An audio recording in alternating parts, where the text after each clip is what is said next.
Please join us in prayer and pledge. We'll call to order.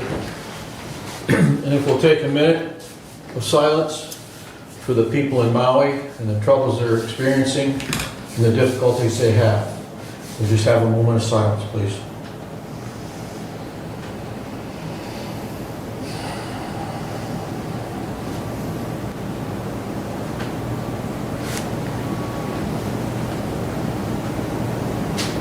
Heavenly Father, we come before you today asking that you stretch your hand out upon the people of Maui, give them all strength and healing, be with them throughout the day, throughout the months to come. We pray, Lord, that you'll be with us today in this meeting, help our decisions glorify your name, glorify the county, help bring peace and resilience in our county. And we ask this in Jesus' name. Amen. Amen. We pledge Allegiance to the flag of the United States of America and to the republic for which it stands, one nation, under God, indivisible, with liberty and justice for all.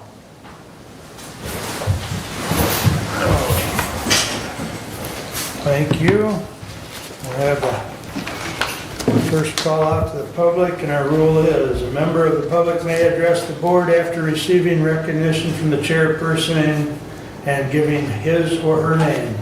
Public comment shall be limited to a period set aside at each meeting for such purpose, and each speaker shall have the floor for no longer than 5 minutes unless the board grants an extension. Board of Commissioner Rules of Procedures and Bylaws 5.13-3, and we also ask you be respectful. Good morning, Renee. Good morning. I just wanted to tell that when Mark asked me to come up. Every year, the office attends training with the American Legion VA&R Division out of Detroit on the Higgins Lake. And this year, the Hillsdale Veteran Affairs received the award for Office of the Year for the state. So Mark wanted me to let you guys know. This is the second one we've received in 10 years. We received the first one in 2017. So it's for how many claims we send up, the caseload of work, and then obviously the numbers we bring back into the county. So I want to let you guys know that. Thank you. Thank you. Very good. Thank you, Renee. Any other public comment? All right, we will have another public comment towards the end of the meeting. Consent agenda.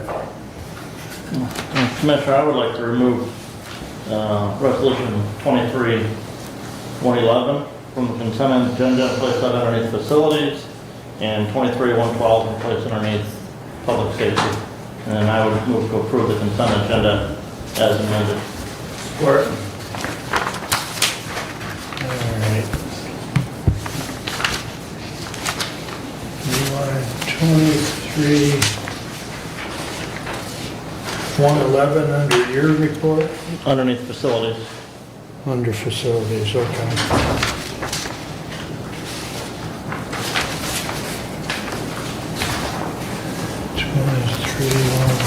Under public safety.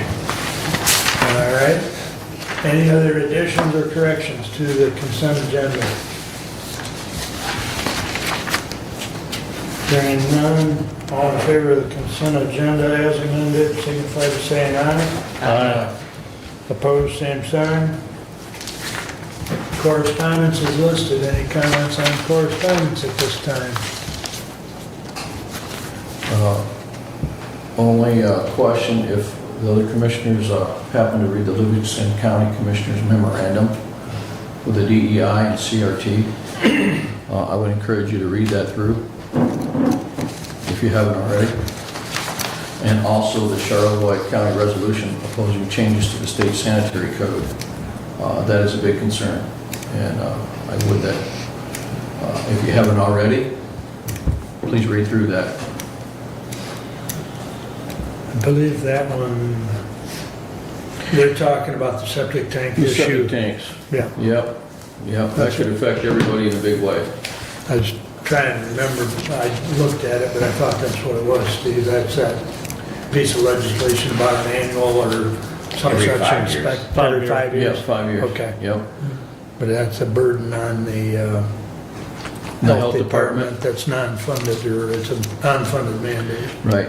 Yeah. It's also gonna bring problems to every individual that can't pass the code.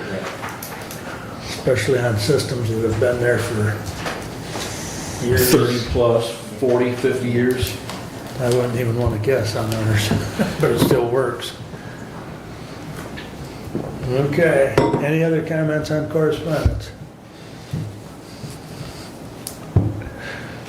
We'll talk about that later. Okay, regular agenda. Motion to approve the agenda with the additions under public safety and facilities. Do we have support? I'll support. Okay, no support. Any other comments on the regular agenda? Additions or corrections? Hearing none, all those in favor of the regular agenda as amended, signify by saying aye. Aye. Opposed, same sign. All right. That brings us up to our first standing order. You're up, Mary Beth. Moving right along. Good morning. So, good morning, Commissioners. You'll see included in your packet this quarterly report. I did want to highlight a couple of things and give some verbal updates to items that are included in your packet. So the first thing is the Certified Community Behavioral Health Clinic. I've talked about that before here. It is, currently we are a Certified Community Behavioral Health Clinic under a federal grant through SAMHSA. We did receive an additional 4-year grant that started this year.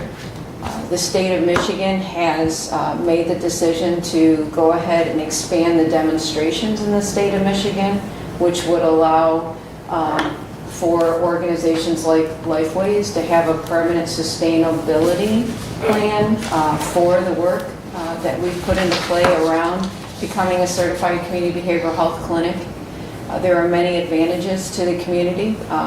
It allows us to be able to expand services and improve access. And so we did submit an application in the first part of July to be part of the expansion in the state of Michigan. We won't know until the end of June whether or not we were selected.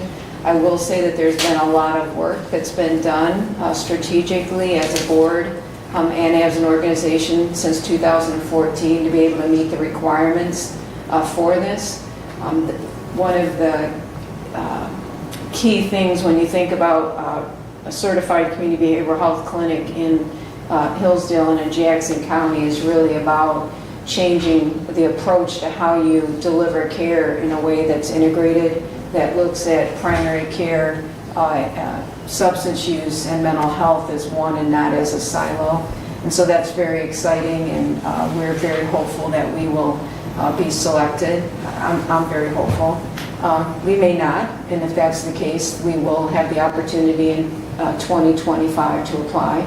The good news is we do have the federal grant at this time that for the next 4 years, so we can continue the work. So I did want to share that.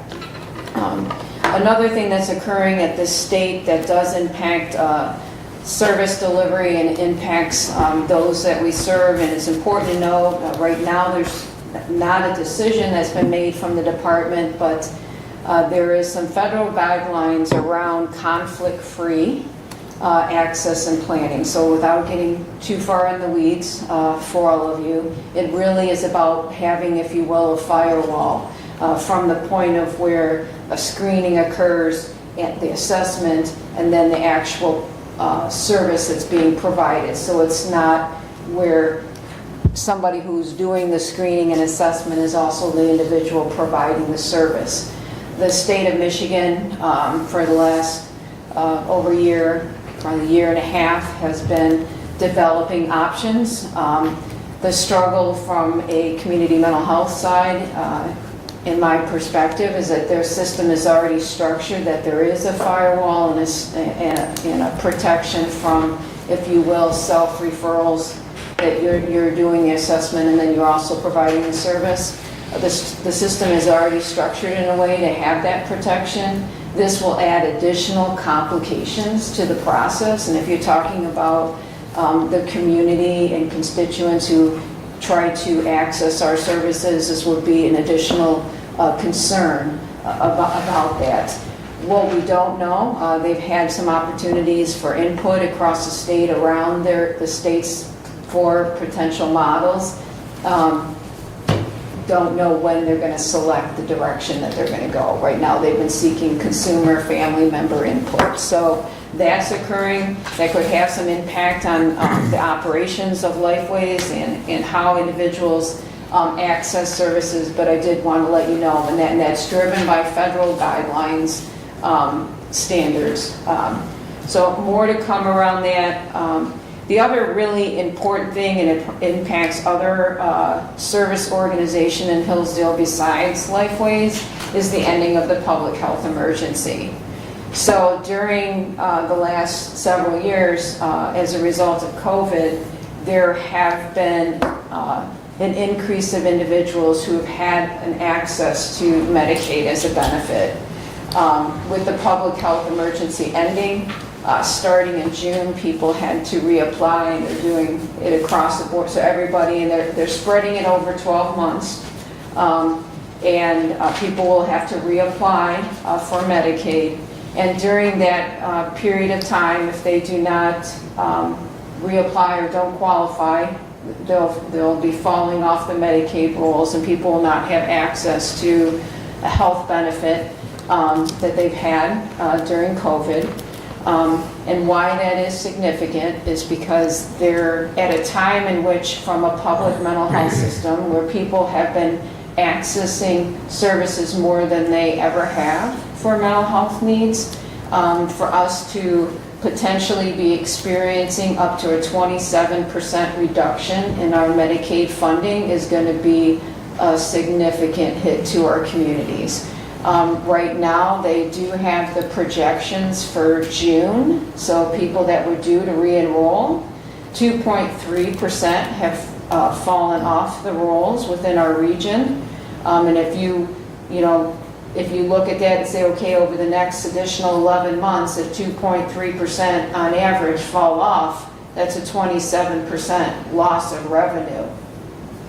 It's huge. And so we are currently in the process of our annual budget development as an organization, and really trying to look at that impact and make adjustments that we can. But I guess one of the things to note is that we are advocating through the state you need to make some adjustments here, whether there is a supplemental that happens throughout the course of the year, because people aren't going to stop needing mental health care. And we actually have the data to show that there are an increase of individuals needing mental health services.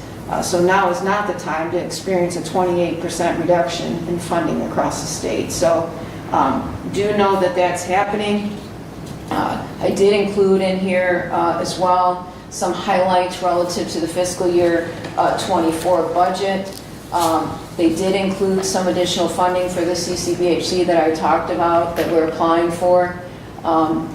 They did include a direct care wage increase of 85 cents, which we've been advocating for at least a $4. On average, direct care workers make about $12. They have some of the toughest jobs, and that's not even a living wage for an individual. So a little disappointed that the advocacy to increase that funding statewide didn't occur, and worry about the impact on the system relative to that. People can go into a lot other areas and communities to get jobs and make more money than being a direct care worker in a group home. The other thing that's challenging at this point in time is they're decreasing the funding for autism services, yet the number of individuals accessing autism services are increasing, and there's even discussions at a statewide level to increase the age of eligibility for autism services, which would increase individuals coming in, yet you're going to decrease the funding to provide the service. So there are some unique challenges that are occurring right now, but did want to share some of the highlights as it relates to the budget and some of the challenges that we're going to be faced as an organization over the next, year.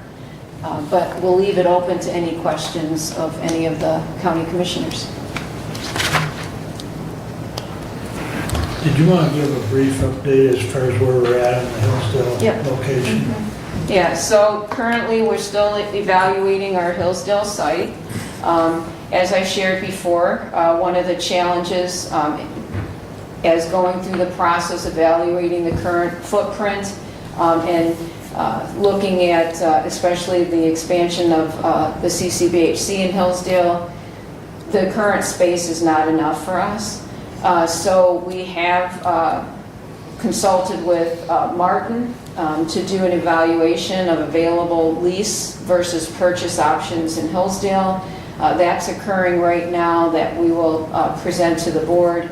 But that's kind of the status at this point in time, trying to find out what is available, what are our options here in Hillsdale. Questions from the board? Go ahead. Mary Beth, the alternative destination under the Center for Medicare and Medicaid will be ending, and we talked about that previously about having Lifeways, but I would be an alternative destination for EMS to transport to, again, a lot of times those persons in crisis, the Team 1 is not the place to put them. Yeah. So I would encourage you, even though that program on a federal level is ending, to continue to reach out to the EMS community as far as your facility in Jackson, and were it to occur that we were to have a similar facility here in Hillsdale, that would be a wonderful program to have in place, and when those patients are suitable for transport, and that environment that you have and services that you offer, I think that that would be a wonderful option to have for those EMS providers, as well as those people who might self-transport, walk in, or a friend drive them in, or whatever method. But I would encourage you to continue to have those discussions and encourage providers and public to take advantage of that. You really have a nice facility up there. You have the idea is great, and I think it's an alternative location. Rather than ER is something that we really should work on. My other is really a question in regards to the federal public health emergency. When we first rolled out the Affordable Care Act, a number of entities, I believe Lifeways included, had healthcare navigators to help people look into services. I was just wondering, are there similar services being offered now, and if not at Lifeways, where we might be able to send members of the public, constituents who find themselves in that place where their coverage under Medicaid and under the federal public health emergency is ending, to either get them re-enrolled back into Medicaid again, or to find alternative providers or alternative coverage under the Affordable Care Act. Can you speak to that at all? Well, I can speak to, Lifeways does have eligibility specialists, so we do have staff that assist the individuals that are served by our system to help kind of navigate that and make sure that they don't fall off, and if they're having challenges with completing paperwork, helping with that. Now, when this happened, to your point, I think that was in 2013 or 12, Yeah. I can't remember Right. exactly. Getting older, can't remember the year. But at least good 10 years ago, we did have a significant drive within the communities with the assistance of the Federally Qualified Health Center, and I believe it was the health department. So I don't know in Hillsdale if the, are you aware? Okay, that the health department is assisting with that. So if you know of individuals, they can go there to assist with the application and also go to DHHS relative to assisting with not losing eligibility. Thank you. And the last item, a week ago, Dr. Fales, who is the state EMS director, he wrote a really nice letter to the EMS community, about the continuing problem with self-harm and suicide within the first responder community. That continues to be a significant issue, and I'm happy to see that we as first responders, police, fire, EMS, dispatch, are all beginning to address that and have open conversations within our community and with our peers about that. And I would just encourage Lifeways, to continue to partner in that. Thank you for your help with, our county system team. But I think that, it is more than just those individual events. It's just that continual day-to-day care and being willing to listen. And I appreciate Lifeways' works in that regard. And we just continue, to encourage Lifeways to support those efforts within our first responder community. Yeah. Absolutely. Just a follow-up on some of the things Commissioner Benzing talked about, and I'm concerned when you say that you guys are concerned about a drop in Medicaid funding. Because with the Affordable Care Act, nobody could be without insurance. Everybody's entitled to health insurance.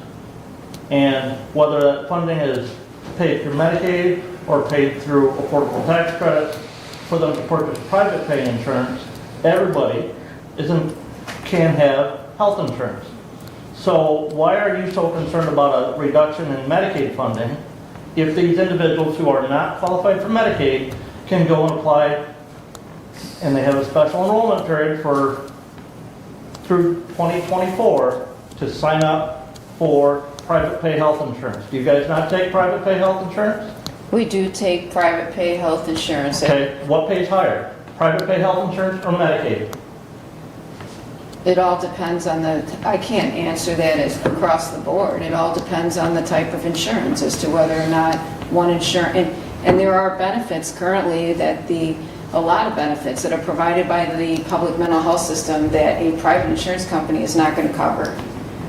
Many services that are specialty mental health services, like assertive community treatment, home-based services. There are services that are not covered by private insurance that people are coming to Lifeways wanting to have some of those specialty mental health services. Now, I agree that everybody should be able to apply based on the passing of that act, that everybody should be able to get Medicaid, or not Medicaid, but be able to get an insurance in the United States. The challenge is some of those are cost prohibitive for people. The only options that are afforded to them are things like catastrophic insurance.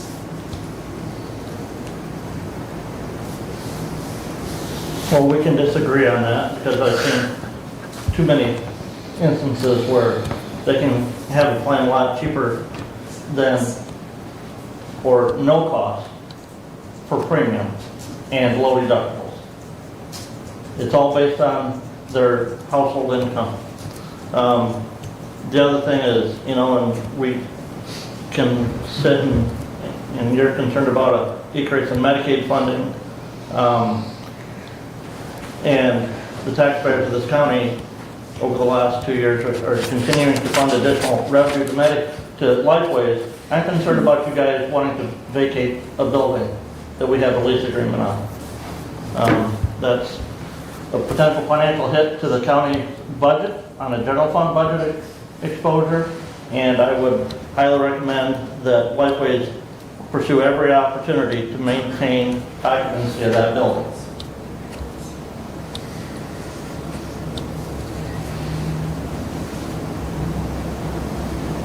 Other comments or questions?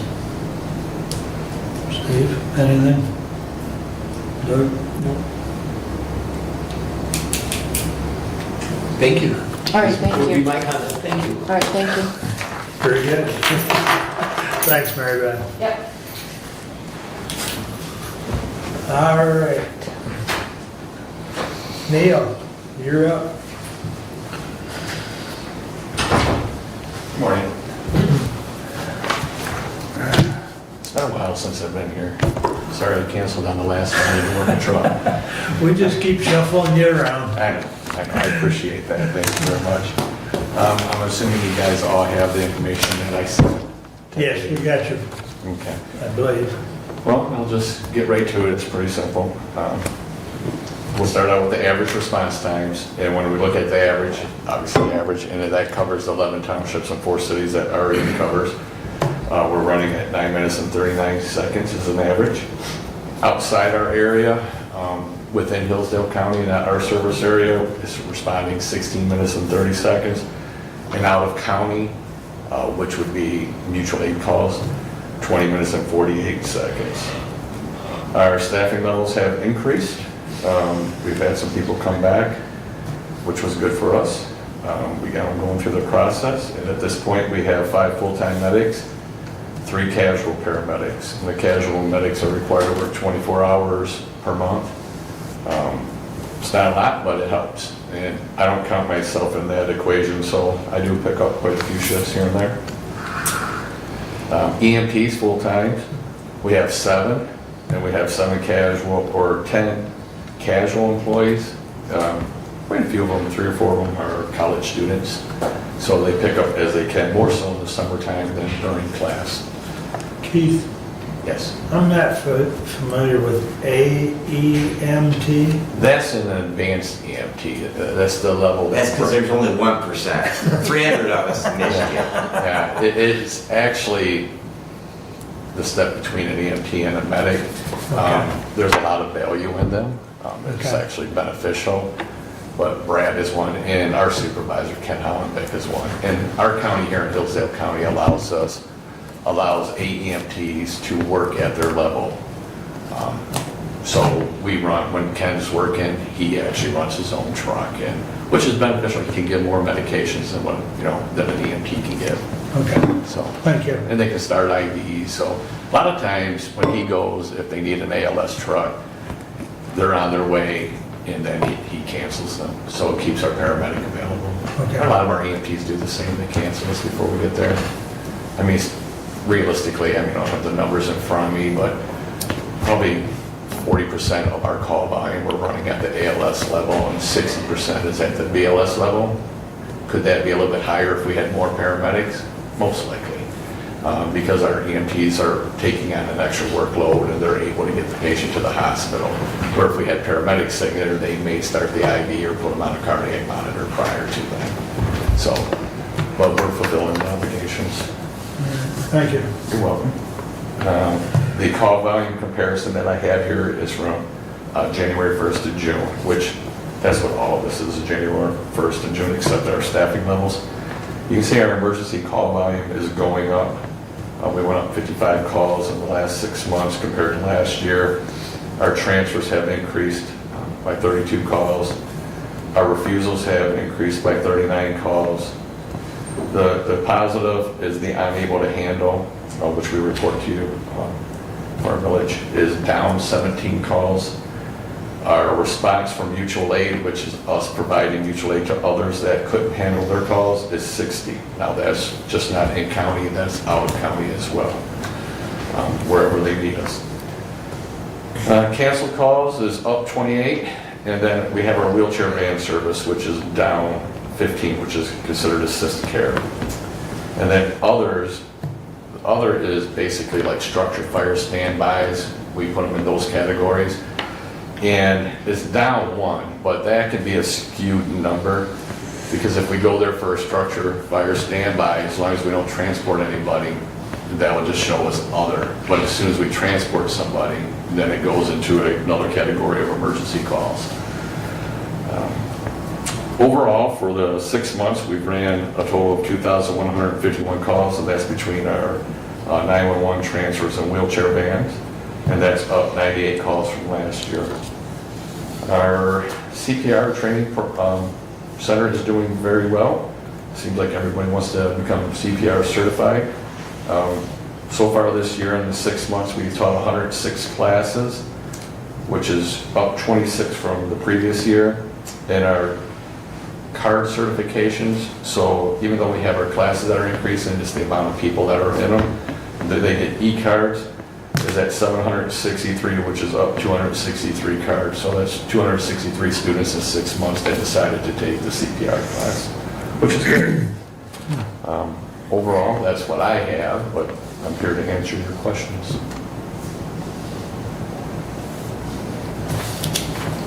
Go ahead, Doug. Keith, I appreciate, and I visited RU several weeks ago.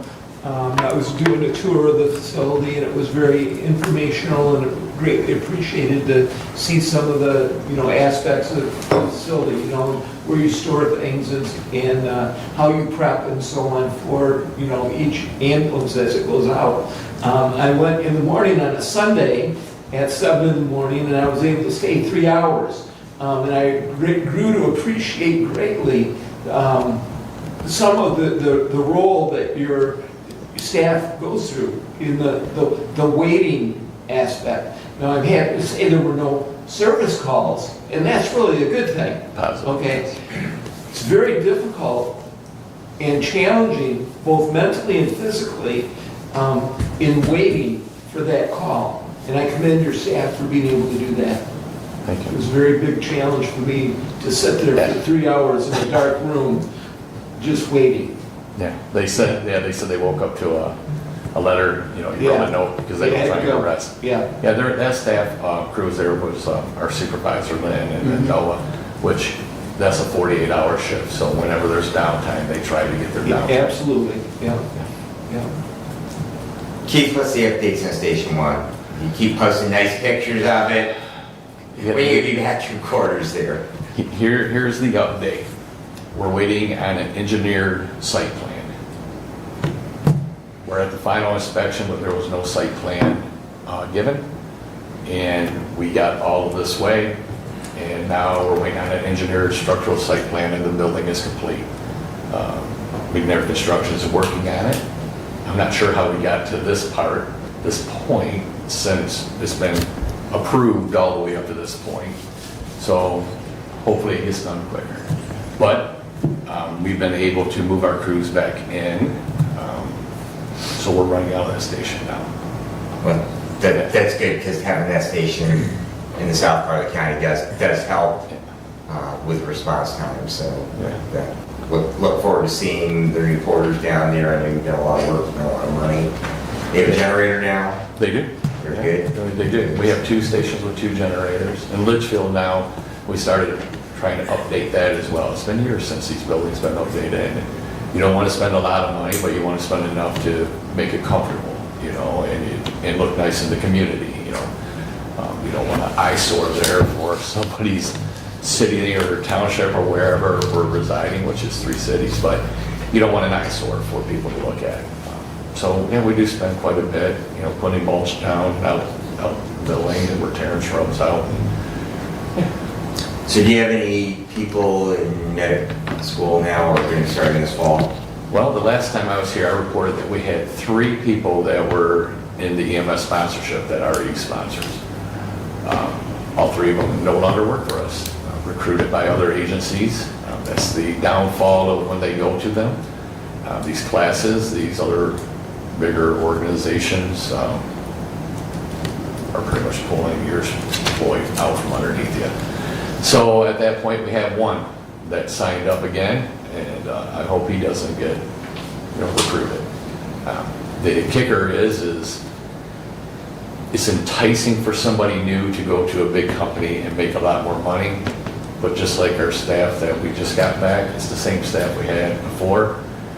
They get enticed, the carrots out there shaking in front of them, it's a little bit more money, a little bit whatever, but it's not the same. It's running in multiple counties. You're sitting in a truck for the whole day. It's status management, and you know what that's all about. We're focused on Hillsdale County. We're focused on Hillsdale Hospital. We only focus here. That's the role that we're doing.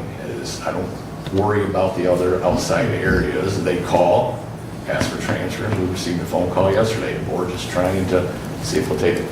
We don't do that. Our focus is here.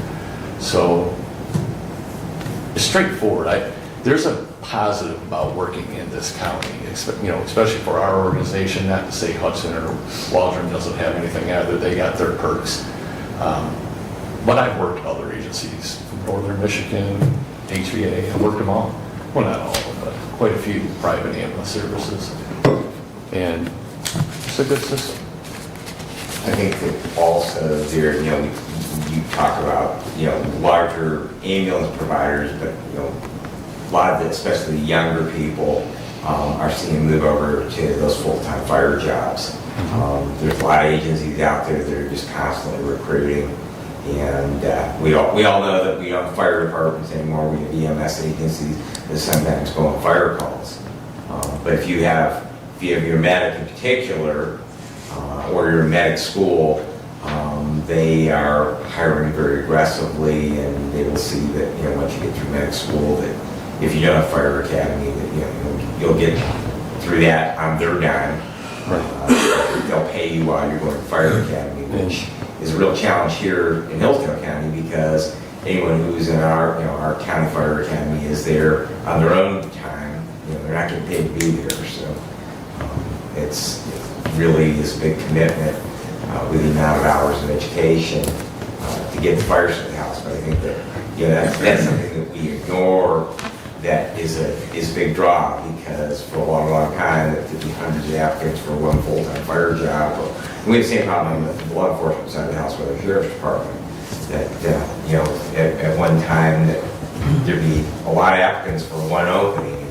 Now we have a lot of openings and very few applicants. So, but I think it will continue to be a challenge. It will be very interesting to see with all the money the state's pouring into EMS education, of how many of those people actually are willing to put in the 18-month commitment to get through medic school, when they have, other than their own time, really no skin in the game. Right. So that will be an interesting thing, and we will see how that all sorts out. But thank you for your updates and your quality improvements. Appreciate it very, very much, and look forward to our continued partnership. Thank you. Real quick, in a nutshell, unable to handle, you're down 17 calls. What do you attribute the difference being down 17 calls, and what could you do to get down even lower? Okay, that's fair. We're down 17 calls, but a lot of our transfers, a lot of the agencies around here don't take hospital transfers. Unable to handle. I know. Okay. This is contributing to it. Oh, okay. So when one of our ambulances takes a transfer, Right. they're 4 to 5 hours. Okay. So when our crew leaves our county for 4 to 5 hours, Takes you which out. if it's critical care, it could even be longer, we don't have a vehicle available. Right, okay. So if you're not helping the hospital out by doing transfers, because these patients need to get to a higher level of care, Right. it takes us down. We have changed our policies with that aspect to where we will not send our last ambulance out. We did that a while back, over a year, almost 2 years ago. So we always keep an ambulance available for 911 calls, which is decreasing our unable to handles. The other contributing factor on the unable to handles is the amount of times that we're leaving the area. So every agency, just not in Hillsdale, but throughout Michigan, throughout the nation, they can't handle all the calls that they get. If they were scheduled every 2 hours, then people could handle the call volume. But when you take 5 911 calls at a time, or if there's some situation that you have to take staff transfers or whatever, it eliminates crews from your service area. Okay. So that's where the 60 comes in, but we go to Jackson County, we go into Branch County, mainly Branch County, but we do go outside and help other agencies where they can't help, and also inside our county. So we end up in Hudson's area, we end up in Moscow or Somerset's area. It's just what the Hillsdale County contract that we have pretty much allows all of us that are receiving millage money to cover Hillsdale County. The focus is Hillsdale County. We have our own sections, but that contract, we're obligated to give mutual aid to all of us. There's no turning it down. If we're down to one car, if I only have one ambulance because we're on a transfer, if Branch County or Jackson County calls, we don't go. I will not leave Hillsdale County because we're dedicated to the county. If we have 2 cars available, then I will leave for mutual aid. But I will not send my car out of the county for mutual aid if it's my last one. We try to stay here. So that's Okay. decreasing our unable to handles. But it's just really Balancing giving- act. It is, and it's nothing, we could put a 3rd car on, which was our goal, having that 3rd car. And right now, if you look at our schedule, we're running 2.5, 3 cars. We're back up to our levels again. We were there for a while, it decreases your call line. But you also have, if you have 3 cars, you might be on 2 transfers. And then you're still down to 1 car covering the service area. Then you get 3 911 calls. And so it's just doing the best we can. All right, thank you. Commissioner Lane, is just to add to that, your district in particular has no medical first responder agencies. Right. And so consequently, that creates an additional burden because EMS is really it. There is no non-transporting agency that does first response. So consequently, that really creates avoiding coverage. Having those MFR agencies, especially on the northwest side of the county, would be huge. And so, I would encourage you to have that discussion with any of the fire departments in that area. That would be a huge help if we could even add 1 agency over that way, because there's just basically, once you get north of the city of Reading, there's nothing. And until you get over to Moscow Township, there's nothing. And exactly what Brad's saying, if you look at our refusals, 315, a lot of stuff we do here in the county is lift assist. So if we go to, let's just say Hillsdale City, if we get dispatched to a lift assist, the city fire department goes, and we go. If they beat us there, they lift the patient up and they cancel us. If they know they can take care of it, they cancel us. That keeps an ALS ambulance available. If we go to anywhere that doesn't have a first response area, once we're there, we're there. I've been on lift assist for over a half an hour. Well, if there's 911s for cardiac arrest, chest pains, diff breathers, I'm committed at that point to sit there. So first responders play a good role in there, but we're here to help the community in whatever it takes. I don't rush out of houses once I'm there. We don't have priority dispatching in this county, so once our ambulance is dispatched to a lift assist, unless the crew speaks up or a dispatcher catches it, they continue us on that lift assist when we should have been diverted to another call. So there's a lot of moving parts in here that can cause an unable to handle. Okay, thank you. Excuse me. Go ahead. You just mentioned priority dispatch. It seems to me that priority does matter. And how is it that you don't follow that process? Well, the county doesn't have a priority dispatch system set up. Our dispatch center, Director Whitaker is actually working on that process now. And that has to be something that comes from medical control as well. So we have our medical control physician and county medical control authority. They have to actually say that we are going to use a priority dispatch system. Right now, everything has the same priority, and it is up to the individual crew, both on the first responder side and on the transporting EMS side, whether they are going to run to that call lights and sirens. Some agencies run lights and sirens at every call. Some agencies make the decision that they will limit them to possible stroke, difficulty in breathing, cardiac arrest. Those will be priority or lights and siren, and everything else that they will run normal traffic.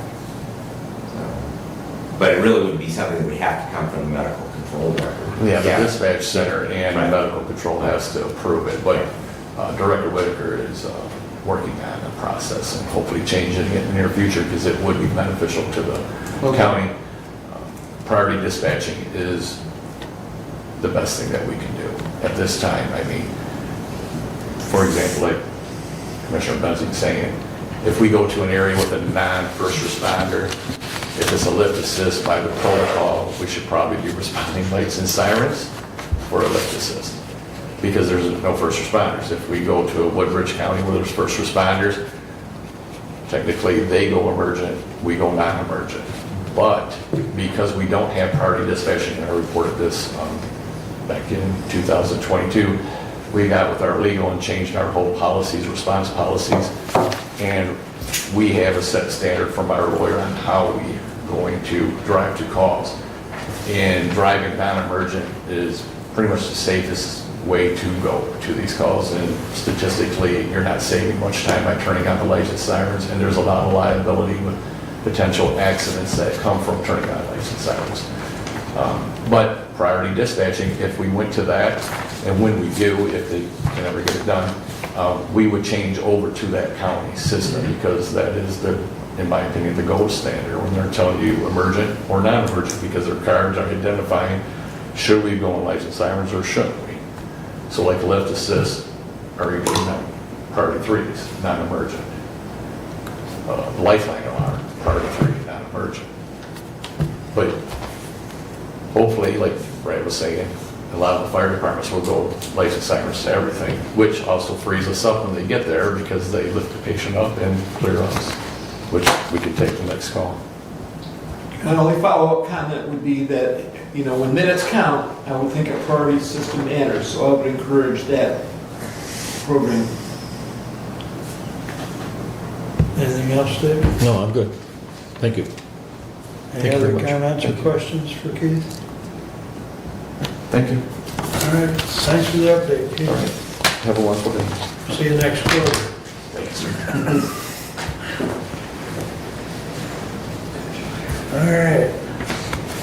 Moving right along, Brent, you have the floor. Resolution 23-113 replaces Resolution 14-048 and replaces Resolution 08-154.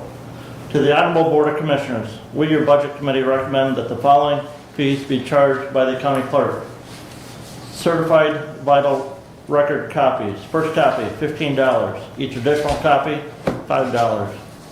Non-certified vital record copies, $10. Non-certified court record copies per page, $1.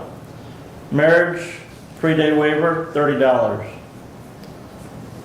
Assumed business name DBA list per name, 50 cents. Qualified voter file list per name, 5 cents. County identification cards, $15.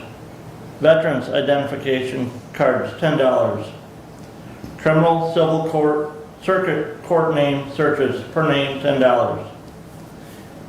Election programming fees charged to taxing authorities.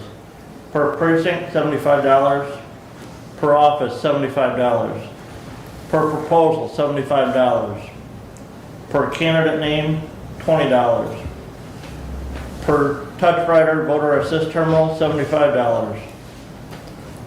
Per candidate proof ballot, $1. All other printed copies per page, $1. All other fees assessed and collected by the county clerk shall continue as set by statute. Furthermore, we recommend an effective date of September 1, 2023 for this fee schedule. Respectfully submitted, Brent Laniger, Chair, Budget Committee, and I move for adoption. Support. And I know Deputy Clerk had included a letter in our packet regarding this. There are only 2 changes identified in this. One is the change of the marriage license 30-day waiver going from $25 to $30. The other one is the other copy charge going from 50 cents to $1. One of the key things that he had discovered is the 2014 resolution did not include on it the certified vital record copy fees as described on here. So in an effort to try and clean up some language, get everything on one resolution for that, that's why we have this resolution before us today. comments, Brad? I'm just kidding, this is a Jody question. Jody, on an expedited marriage license, because nobody gets married anymore, they just, but, I mean, I'm just curious what the extra effort for the waiver is that justifies charging somebody an extra $30. I mean, it's just another permit or license in my eyes. So what, because, and the reason why I ask you is because you do this every day. So what is the additional work that justifies the additional fee to expedite that? They simply, the difference is we prepare it, get everything ready, and they take that marriage license with them at that moment. So normally, if they apply, they wait 3 days and they can come back and pick up their license. If we're not busy, we can get it done right away. But if we're busy, we don't have to get right on that and get it taken care of. If they come in and they want to do the 3-day waiver, we have to do the affidavit, get it checked, and then get the marriage license ready and get everything ready and give it to them so they can walk out the door with it. We don't do a lot. They have to meet some specific requirements and the clerk has to approve those. So it's not like we've got 20 people coming in every month wanting to do a waiver. In a month, we might have one, maybe. Yeah, Maybe one every 2 or 3 months. It's not a lot. Okay, and I'm just curious, you know, in relation to any other document that someone might, let's say a DBA. If somebody comes in for a DBA, do they file for those and then come back? No, they get it. They walk So, right out with it. and so that therein lies my, and I understand there's a statutory requirement Right. of the weight. Right. And so, yeah, and there might be some logic in that. Having been a young Maybe person at maybe- one time, I did some things rather alternative Maybe a little bit for the moment, increase. but regardless, I'm, like I say, it is just the curiosity of why that, you know, why of all the things that the clerk's office does, that, and it may be simply because That's there's one- a waiting period And that's one of the things that we can control the fee on. There, on Right. the actual Yeah. price of the license, we don't have any control on it, Right. it's set by statute. and, so. right. Okay, thank You're you. welcome. Other comments? No? Roll call. Commissioner Ingalls? Yes. Commissioner Lanius? No. Commissioner Wiley? Yes. Commissioner Benzing? Yes. Commissioner Leininger? yes. Passes 4-1. Please continue, Brad. Next thing in the packet underneath the Budget Committee was the report of the expenditures for the county through the month of July. 58.33% of the year passed. Overall, on this report, were total expenditures are 47.52%. That is a little deceiving because a lot of the appropriations or transfers out that happen at the end of the year have not been recorded in this. Those things are going to happen. You'll see some of the items that are over budget there in an explanation as to some of the reasoning for those items being over budget at this point in time. The expenditure budget is one of the reasons that's over budget is because of the increase in the Michigan Township Association dues that we had not budgeted for.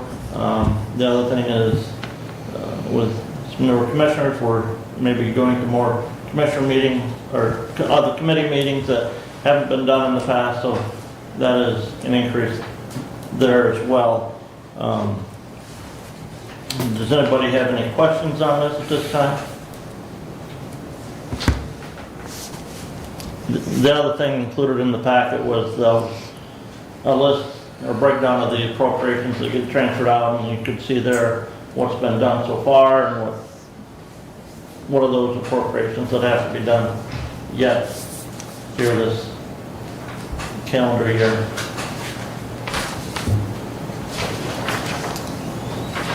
No questions on that, then Commissioner Ingalls and I met yesterday with the Finance Director, Mr. Ringman, and we started looking over the 2024 budget request.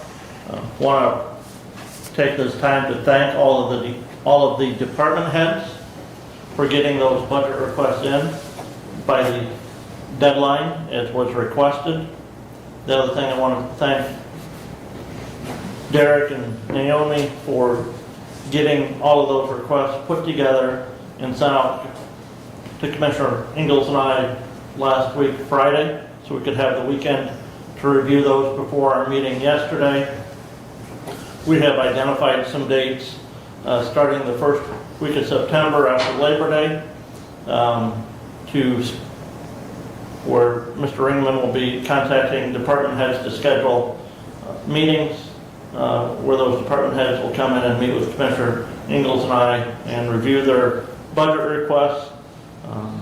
And we hope to have those meetings done duplicated by the 15th so that then the following week of September we can get back together with Derek and start narrowing down that budget and putting that together for presentation to the Board of Commissioners.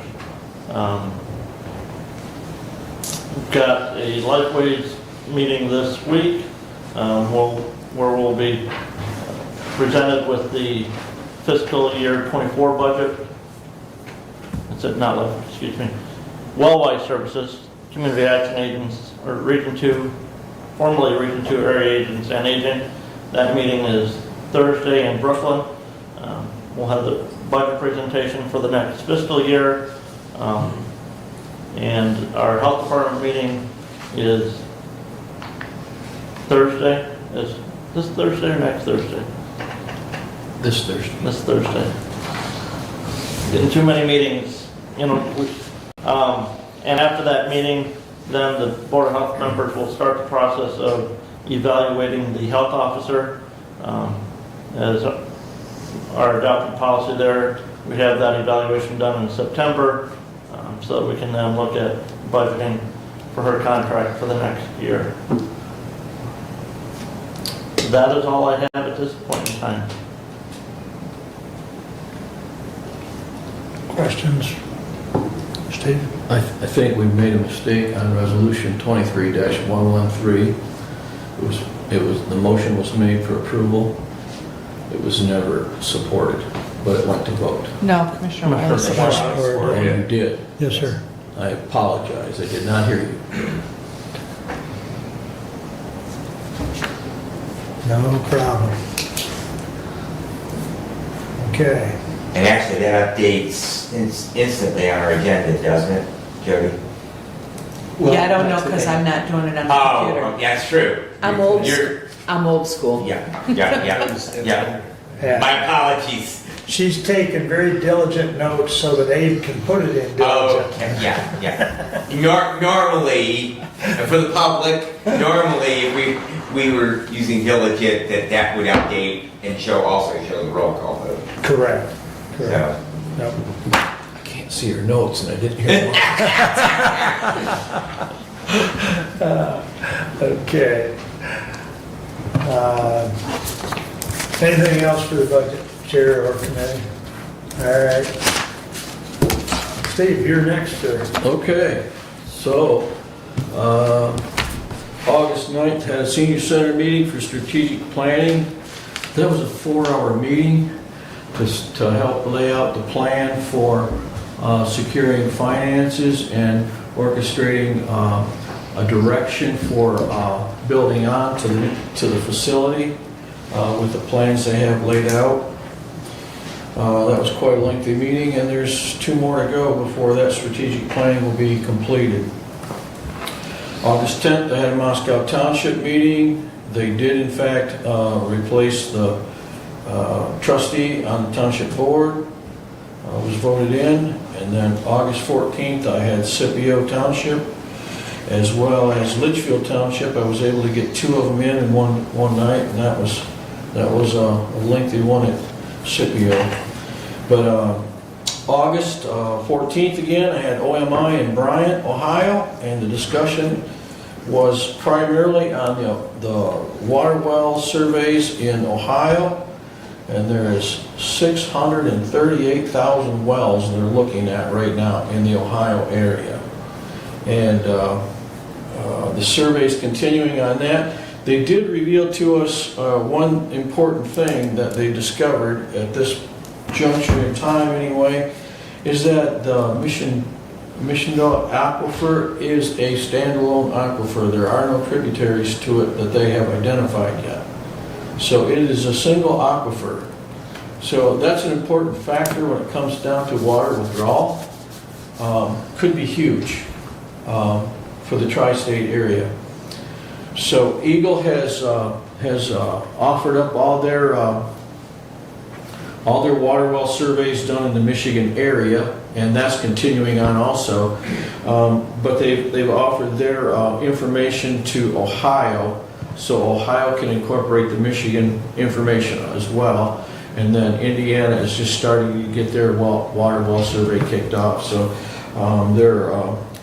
they're crying for a little bit of funding from us, from all the counties involved. There's 9 counties in OMI. And it would come down to about $4,000 per county if we wish to continue into that program and move along with it. And I will go a little further in depth on that at a later meeting, and we'll see if we want to continue with that program as far as the county investment goes. I think it's a very worthy project. If not for right now at this very moment, I think in the near future it's going to be even more important that we have the information available to us on the Missionville aquifer, because it is, at this point, has been considered a single aquifer without contributaries. So with big corporations coming in and wanting to do water withdrawals out of it, I think it's an important thing that we do consider investing in this program for further information. So then August 16th, I had an LDFA meeting, and there is a company called UltraFit that has made an offer of the Interdyne building in Jonesville, and they do skid steer tires and track manufacturing for skid steers. So that would be a really good fit for them to be in the Interdyne building. There's equipment in there now that would also benefit them. But they're also looking at the 5-acre plot directly behind the Interdyne building, and that is,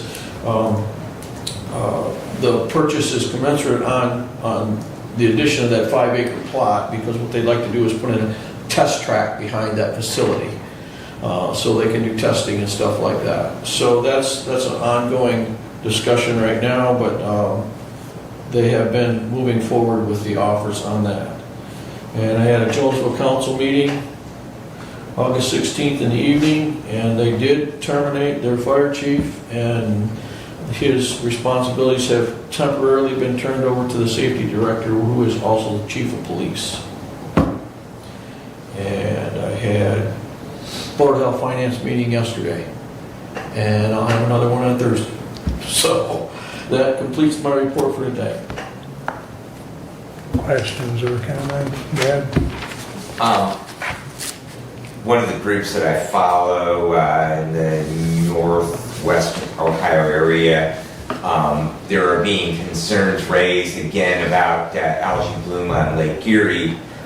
One of the reasons that this county, because we are the headwaters of the River Raisin, which terminates in Lake Erie, because these fingers always get pointed in agriculture. And I just wondered if there had been any chatter within the River Raisin Watershed Council in regards to the nutrient loading or anything else within the river and the annual algae bloom in Lake Erie.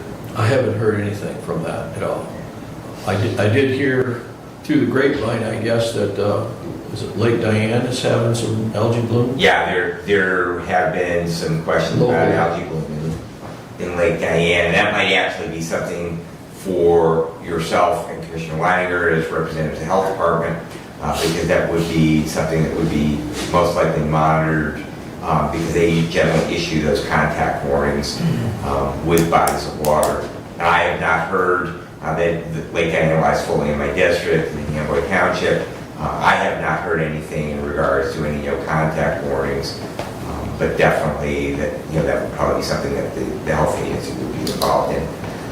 And my other question, I'm just curious because one of the discussions that we've had within the fire community is in regards to fire chiefs, and the state fire marshal has now set very specific requirements in regards to appointing someone as a fire chief.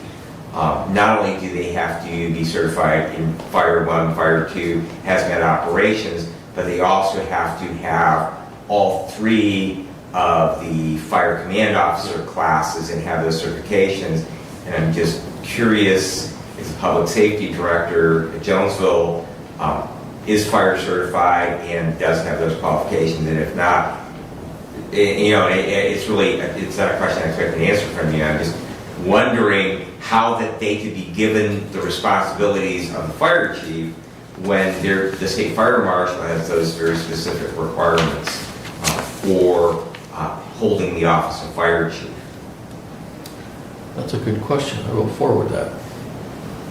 Thank you. Yeah. Thank you for your report on OMI. It was very, very detailed, Yeah. and being that my district butts up against that state line, that I do get questions, so I appreciate having that information. Thank you. I was quite surprised when they gave us the information on the aquifer being an independent aquifer of itself, that they, so far at this point, they haven't found tributaries to it. So that kind of changes the whole profile of companies coming in and pulling water out of it. Does it not? Mm-hmm. And I know President Biden just signed something for an evaluation of California water and I think Arizona water. So they're looking into what they're doing for water. And here we are with 3 Great Lakes around us. And I know there's some, yeah, right. All but one touch, Michigan. All but one touch, okay. But anyway, I know there's a Great Lakes Pact to prevent some of that stuff. I'm not sure of the details of it, but I do believe there is a pact within the Great Lakes. Yes, Great Lakes Compact. Yeah, Yep. yeah.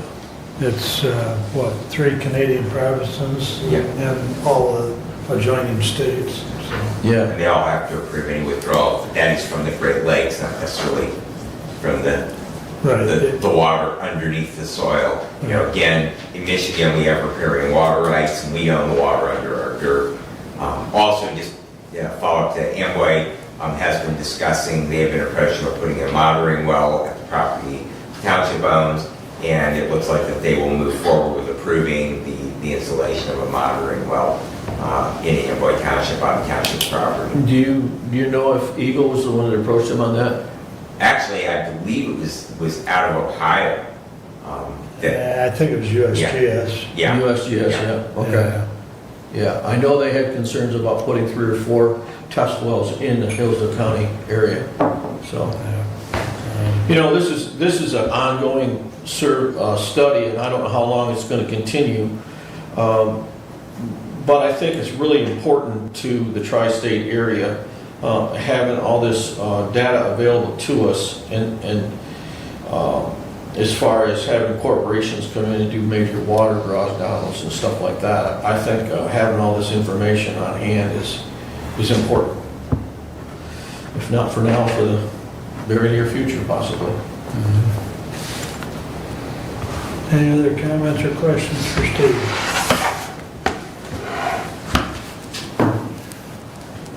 You're up, Brad. All right, I'm going to dig as we move resolution. 23112. I have both the invoice and the resolution printed. There we go. All right. 23112 to the Honorable Board of Commissioners, we, your Public Safety and Judiciary Committee, recommend payment to Pro Safety Innovations Limited Liability Corporation, 61701 Creek Road, Dallas, Michigan, 49120 for their August 11, 2023 invoice, number 2980, for a Zoll AED and wall mount cabinet, and I would add cabinets, because there are actually 2 on the invoice, for a total of $2,790. The AED is for installation at MSU Extension on Care Drive. Further, the funds of the purchase will take from the opioid settlement account 287 000.000-977.000, and I would move for adoption. And second, All right, and so the follow-up on this, we previously had approved a resolution for the purchase of an additional AED at MSU Extension. This invoice, number one, reflects the pricing that we used in that resolution was pricing in when we purchased 18 of those units a year ago, and so it did not have the current pricing, so this reflects an increase in the price from when we bought a number of them in one purchase and purchased them a year ago that were almost took a year. Actually, I do believe it did take a year to fulfill that order, so there has been a price increase. The other addition on there is there are actually 2 cabinets on here. The second cabinet was ordered by Randy because when the AED that was approved previously at the youth home, they did not get a cabinet for it, and also under the original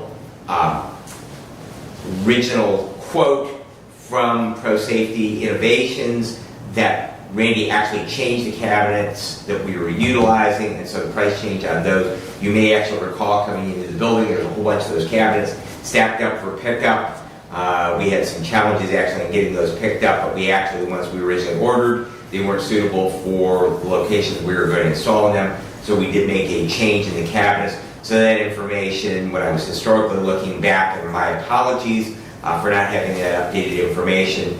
So this resolution is a replacement, and it reflects the changes in the cost. Number one for the AED, number two the different cabinet, and a total of 2 cabinets, one of which is for the youth home, one of which is for MSU Extension. Hopefully, Commissioner Leininger, I know that you have continued concerns about this. However, that is the reason for the change in the resolution. And my concern is even more so now, since we have the opioid committee that we've created. All other expenditures out of that opioid account are being reviewed by that opioid committee. This hasn't been. And the more we read on that opioid settlement, I just don't feel that these funds for these items qualify underneath the allowable expenses. And so I can't support the resolution. if at some future time it is disqualified, then can we make a change so that we are not in violation? In other words, take it from a different account at a future point. Derek, do you want to address that? Well, I will say that items that don't qualify, there is the 15% kind of allowance to expend on those types of items. So if later you found out it wouldn't be acceptable, which I don't think it would count towards it, then you'd have to use it towards your 15% of those funds. And we have to report that annually to the state, anything that we use under that piece of the legislation. But Derek, that 15%, I think if I've heard you correct in the past, that's statewide. 15% of the statewide settlement can be used for non-allowable expenses. So it's just not limited to, so if another county uses all of their funds for non-allowable expenses, that goes towards that state 15% limit, and that could eat up everything, and what we report doesn't matter. I would expect the state to issue some kind of reporting mandate at some point that they haven't yet, that would require every recipient of the funds to show where their money's going and hold them to the 15%, 85% guidelines that was approved in the settlement. That's what I would expect down the road. In the future, if we need to change it, we change it. You know, and again, I would make, particularly in regards to EEDs, that stopping breathing leads to cardiac arrest. Respiratory arrest leads to cardiac arrest. And because of that AEDs in particular, I realize that we have utilized some of these funds for our stop and bleed materials as well. However, you know, as an EMS provider, I believe there is a strong argument exists that we have made the steps, number one, in training all of our employees in naloxone and responding to overdoses. We have added, as part of this, AEDs throughout all of our county buildings, and that it is an appropriate response to opioid overdose, and we are mitigating that problem within our community, which everything that I have read on opioid settlement dollars, both here and those dollars that we receive at prevention works, that mitigation of response to opioid overdose in the community is one of the allowable expenses. And again, as Derek says, who knows what we're trying to budget dollars and expend dollars when we really don't know what the final rules are yet. So, but again, I think that this is an appropriate expenditure of these dollars and something that will have a lasting effect in our community. I have a question. Go ahead. If we had a situation in one of the county buildings and we didn't have this equipment available, would we not then be liable for not having this equipment available when we're looking at it right here, and then we don't move forward with it, and there is an incident in one of our buildings? Does the county then become liable for that, for not having that supplied to them? And that's a good question for an insurance person to answer, I suppose. So how would we then deal with that? Again, Commissioner, I didn't say that I don't think that the devices are needed. I said, we have an opioid committee that's supposed to be reviewing all expenditures from the opioid account. This has not been reviewed by that committee. Number two, I don't believe that the opioid fund should be used for it. I heard what you said. With all due respect. As far as the other thing, you find a statute that says we're required to have these in a county building.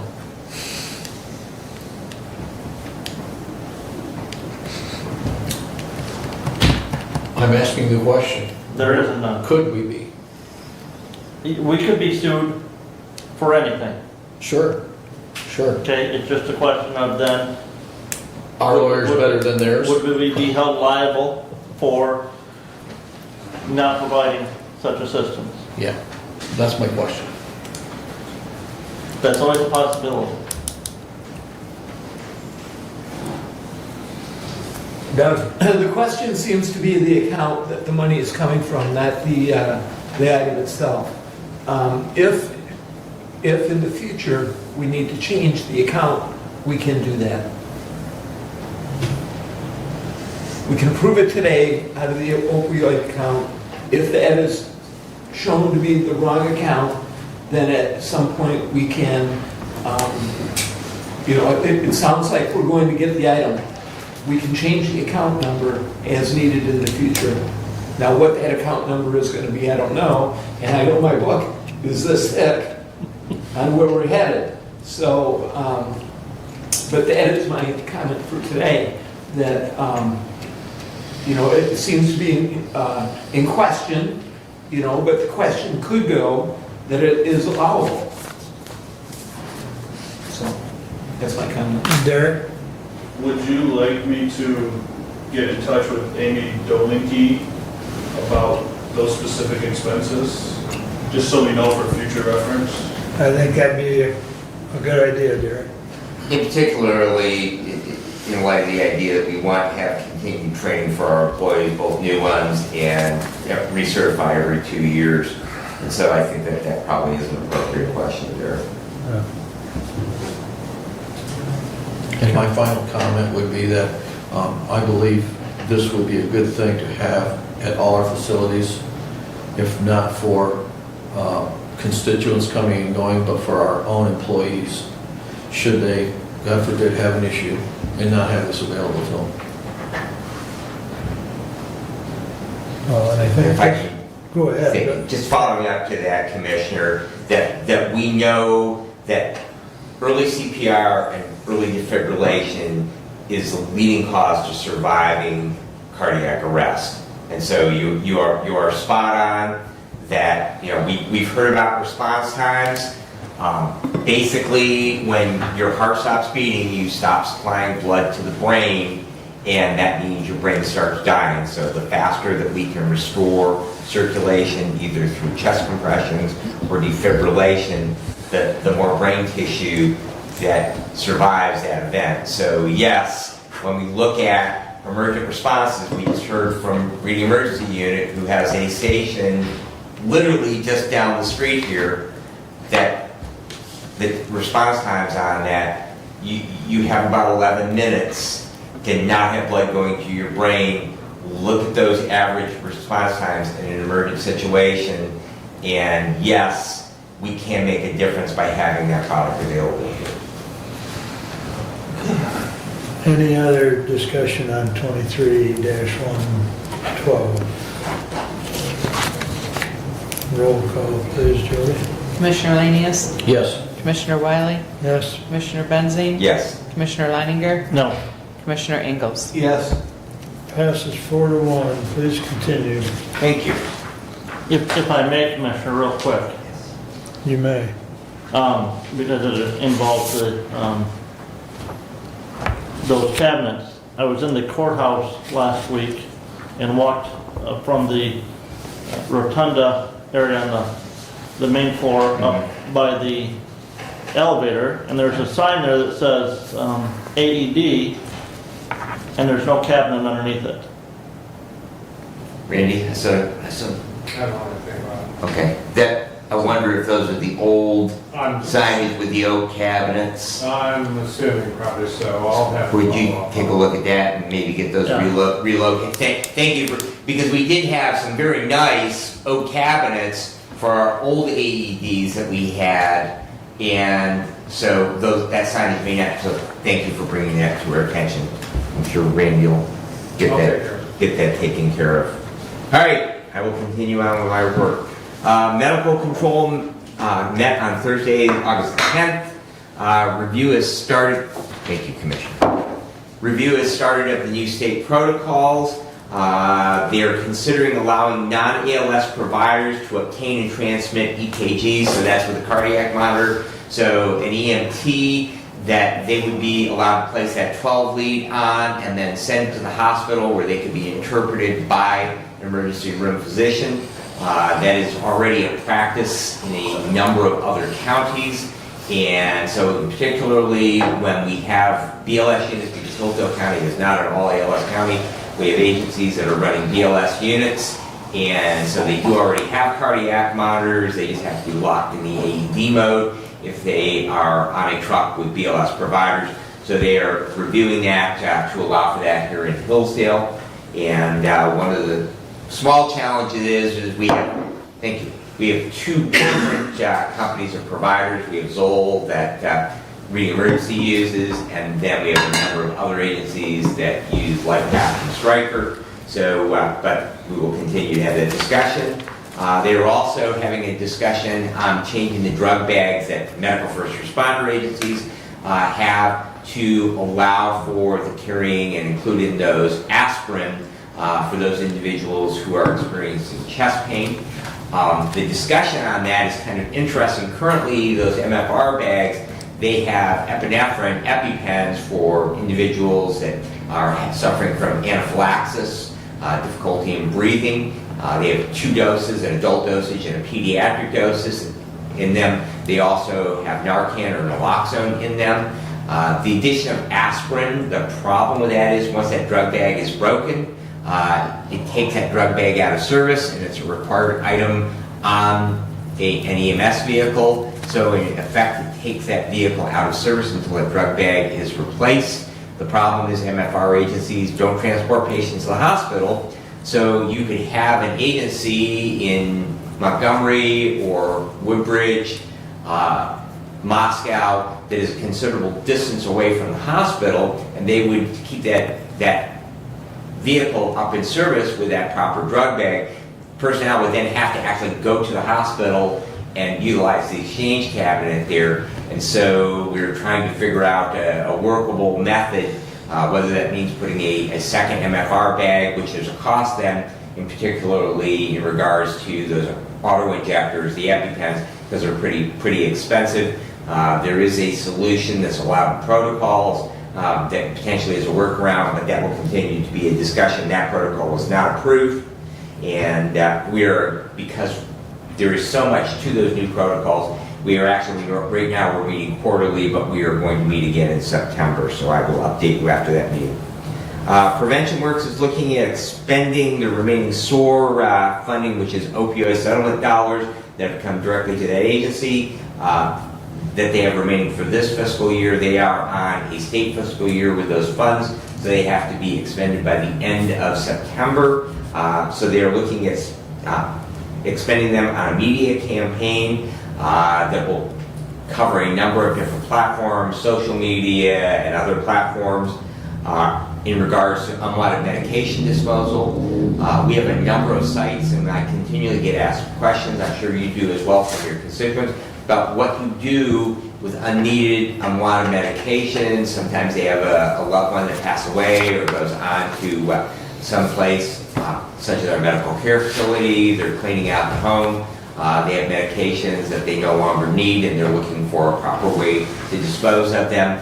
We have a number of sites. Our sheriff's department is available 24/7. There's always someone there at the desk. You can go up and ring the doorbell, and they will take those items from you. Somerset Township, they have a medication disposal container. Litchfield City Hall has a medication disposal container, and Hillsdale City Hall has a medication disposal container. So those are all sites, and this campaign would promote disposing of them properly and where those locations are at. They have not voted yet to move forward with that, but it would be about $5,000. They have about $6,000 remaining in that pot of money, and that would be an allowable usage of those to do that campaign. The County Child Death Review Team did meet on the 15th, and we will meet again in September. Normally, again, we meet quarterly. The Emergency Telephone Services Board, or 911 Board, met on August the 16th. The ASIO and Cayman Towers have had their inspection. I believe they have to be inspected every 3 years. We have had those inspections on them.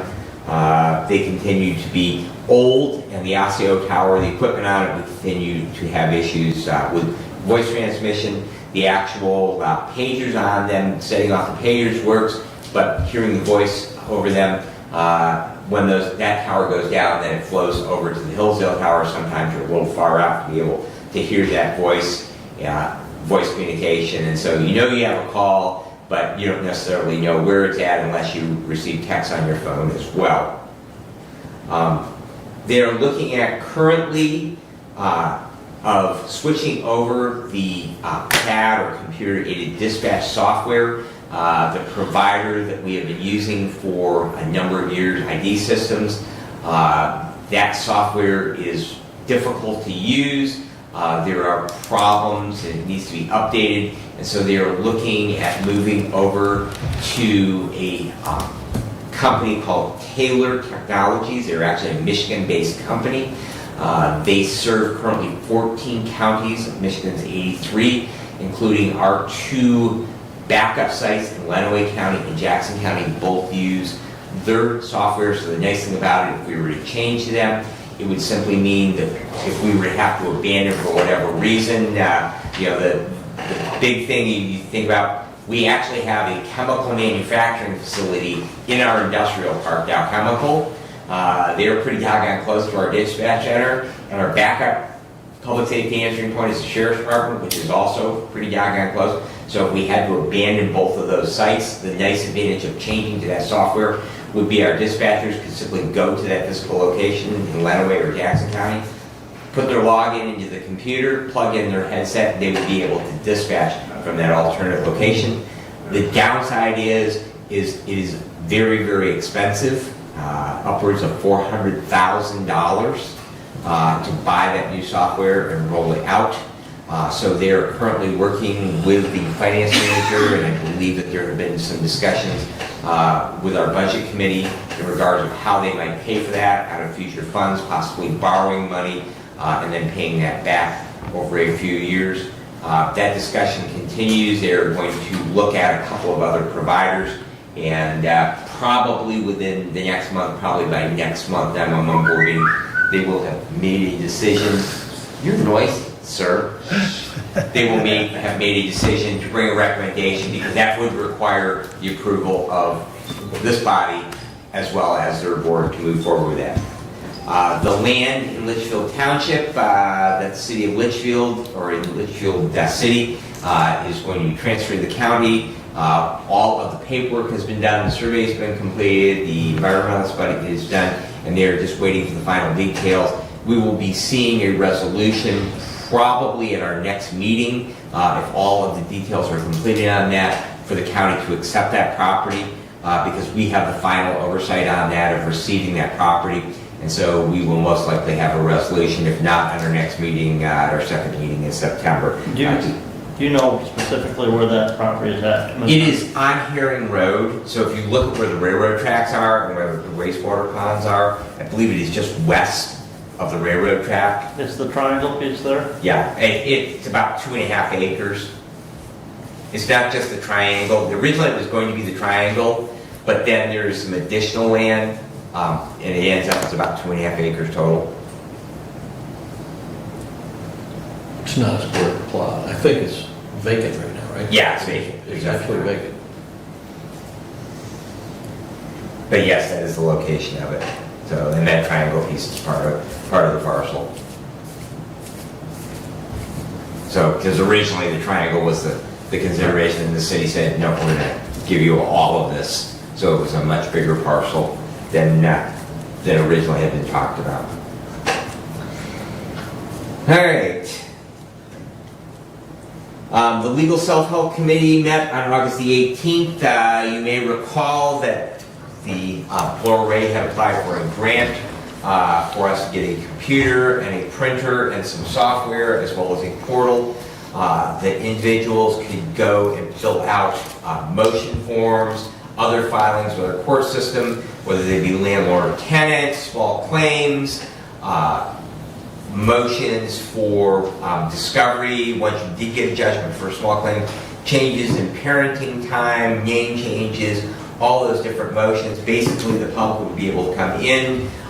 There is an online where someone would guide them through online, but we have trained 6 employees of the county that will be able to assist with that and provide guidance. They won't be able to provide any legal help as far as but actually where to find the forms if the online help is not available. The hours for the online help will be from 9 to 1 Monday through Thursday and 9 to 12 on Friday. Outside of that, our county employees would be able to. The equipment will be located in that area outside of the clerk's office and probate court on the main floor of the courthouse. We now have everything except the printer, and there were some questions evidently in regards to, we wanted to make sure with the IT department that we were getting the correct printer, but all that equipment is funded, including paper for that. And so we hope to have a soft rollout for that in about 2 weeks, and we will have a press release both with WCSR and the Daily News in regards to that will be available. And I'm sure that the employees over in the clerk's office or in probate court would be happy once we get that up and going to help you take a look at that and demonstrate how that would be available. And Jody's rolling her eyes. Was that commentary, Jody? So, but it will be a nice asset to have for all of our courts here within the county. We've had several meetings, Commissioner Wiley and myself, with Sarah from the Medical Examiner's Office, as well as the Office of the Lenawee County Administrator. We have another one tomorrow to try and address some concerns in regards to that operating agreement that we now have in place with Jackson County. We are just not sure right now of the actual direction, and we're trying to hammer that out and smooth that over. And then all 3 counties do have a scheduled meeting for the last week of the month, and so we'll have all the parties, and hopefully we can get those concerns addressed at that time.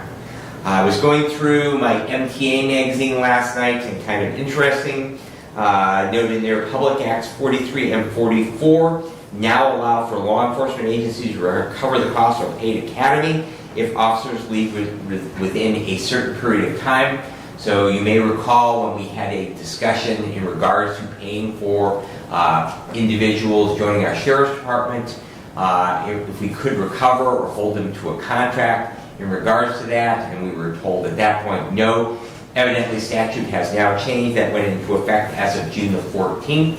So any individuals who do go to an academy after that date now will be subject to those 2 new pieces of legislation that have been enacted.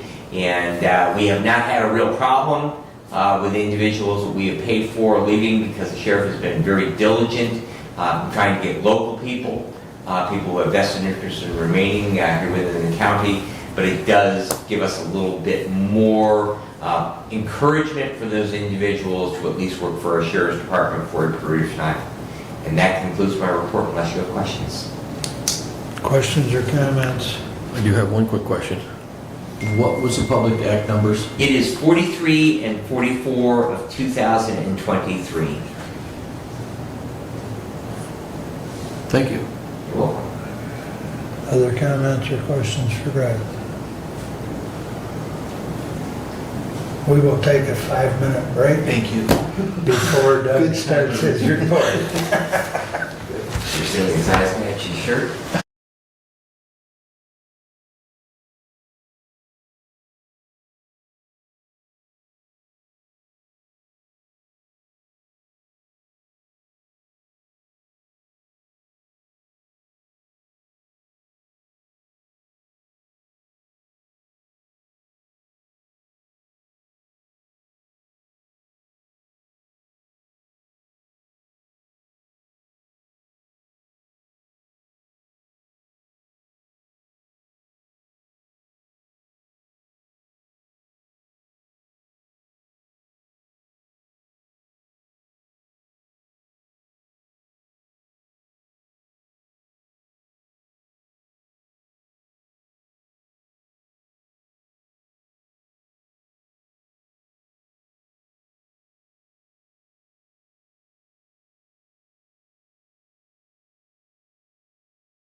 Doug, you have the floor.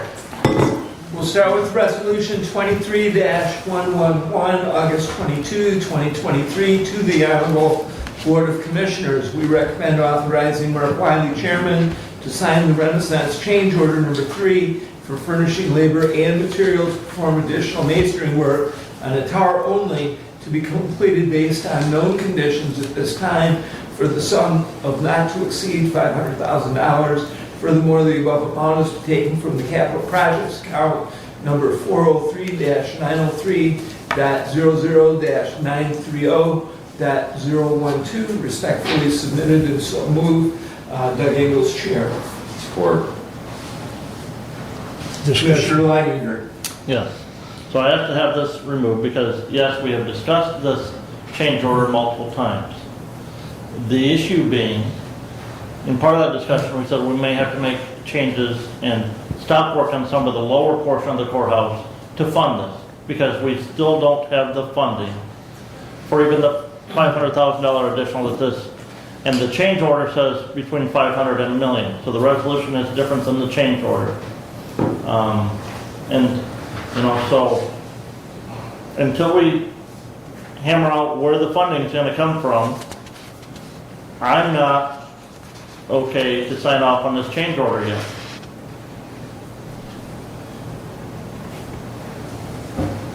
Brad? Thank you. I'm going to speak on this for a couple of reasons. Thank you, Commissioner Ingalls, for coming back with an amount that is not a range, but a hard stop. And to the hard stop, that I'm going to again go back to the discussion we had, the last change order we had. Commissioner Liner, thank you for your comments, because that was my comment then, that could we stop at the roof line? Because our big concern was the rocks falling off of, bouncing on our brand new roof, and then the 30 feet down below. So could we stop at that point? And yes, I am in complete agreement with Commissioner Liner that we may need to make some hard decisions in regards to what work we actually will and won't be able to complete. To the amount and the additional funding, I do believe, because we had a 10% contingency in our original project, and I believe that with the additional funds from the borrowing from the building inspection fund, that we do have the money on hand to cover with that 10% contingency if this falls within that. But I'm going to say publicly that this is it for this commissioner. That absolutely positively the message needs to be to Renaissance that the well is dry, there's not another dime. And I will be voting in favor of this resolution, but whatever point it is that we got to stop when the money that we currently have appropriated for this project is done, we're done, because we haven't got it anymore. Thank you. Doug?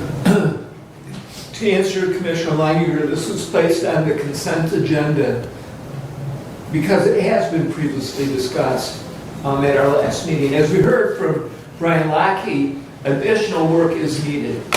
The initial change order was arranged from $500,000 to $1 million. That was not reasonable in my mind to have such an open blank check up to $1 million. This change order puts a limit on that change order. An example of some of the mindset change even from Renaissance at this point, that since our last meeting, they talked about columns that needed to be replaced.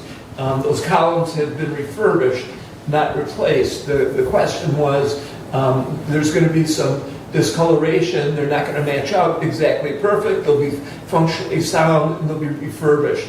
That has been done for a cost savings. So Renaissance themselves is already moving towards this idea that the money is, we're coming to the end of what we can spend, okay?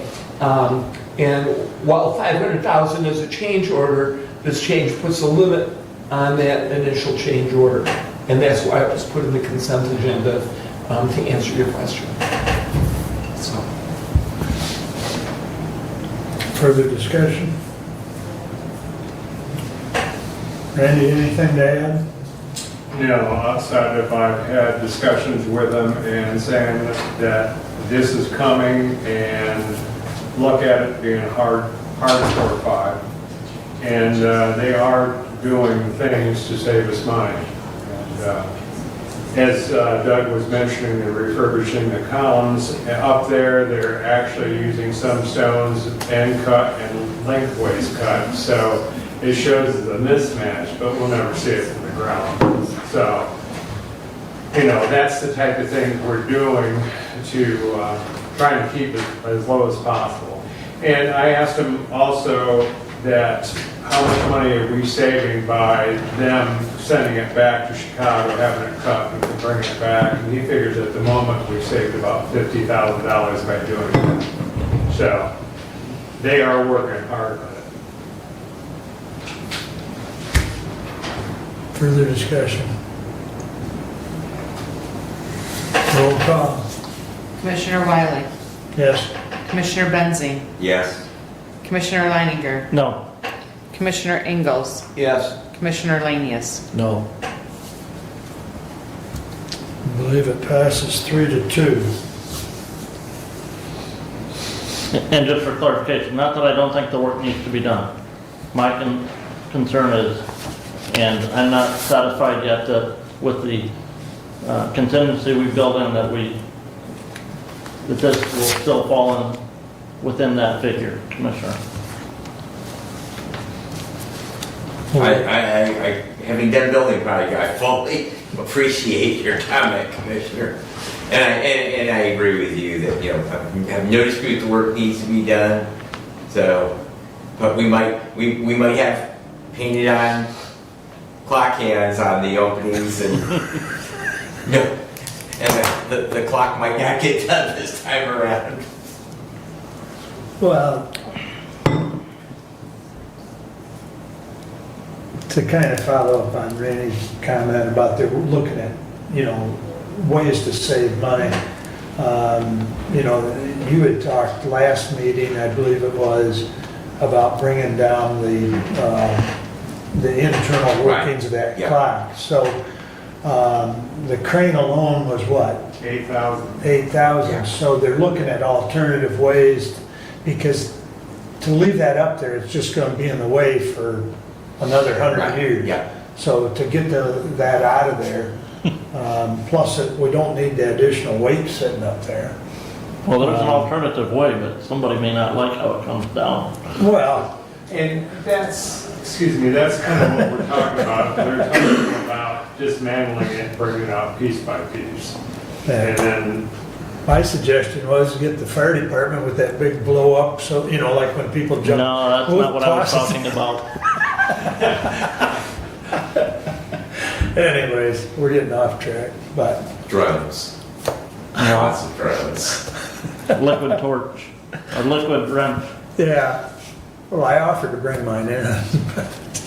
Anyways, Doug, please continue. I would like to introduce Mike Wertz, our new Hillsdale County Parks Director. Mike is here today. And if Mike, Nice to you meet could come you. up and introduce yourself, your Board of Commissioners, and your time. Thank you, Doug, appreciate it. Joined the Parks team with the Recreation as their Director of Parks County. I'm taking over for Bill Watkins. I'm a lifelong resident of Hillsdale County. Graduated from Reading, was Director of Security and Safety at Hillsdale College for 17 years. Left there, went on the road and worked for some alums building ocean liners and some towers, drill rigs and things of that nature. Decided that it's time to come back home and live some life with my grandkids, my wife, 43 years, got 9 grandbabies. Working on the road is kind of tough, so I wanted to come back here. Worked at Martin Ritt as their international trainer for a corporation, environmental health and safety. That's my forte. Emergency response, a lot of the stuff, a lot of the hats you guys are wearing, I've worn. A lot at the same time. I'd like to see how you guys have broke it all down. It's really nice. Takes a load off from each one of you.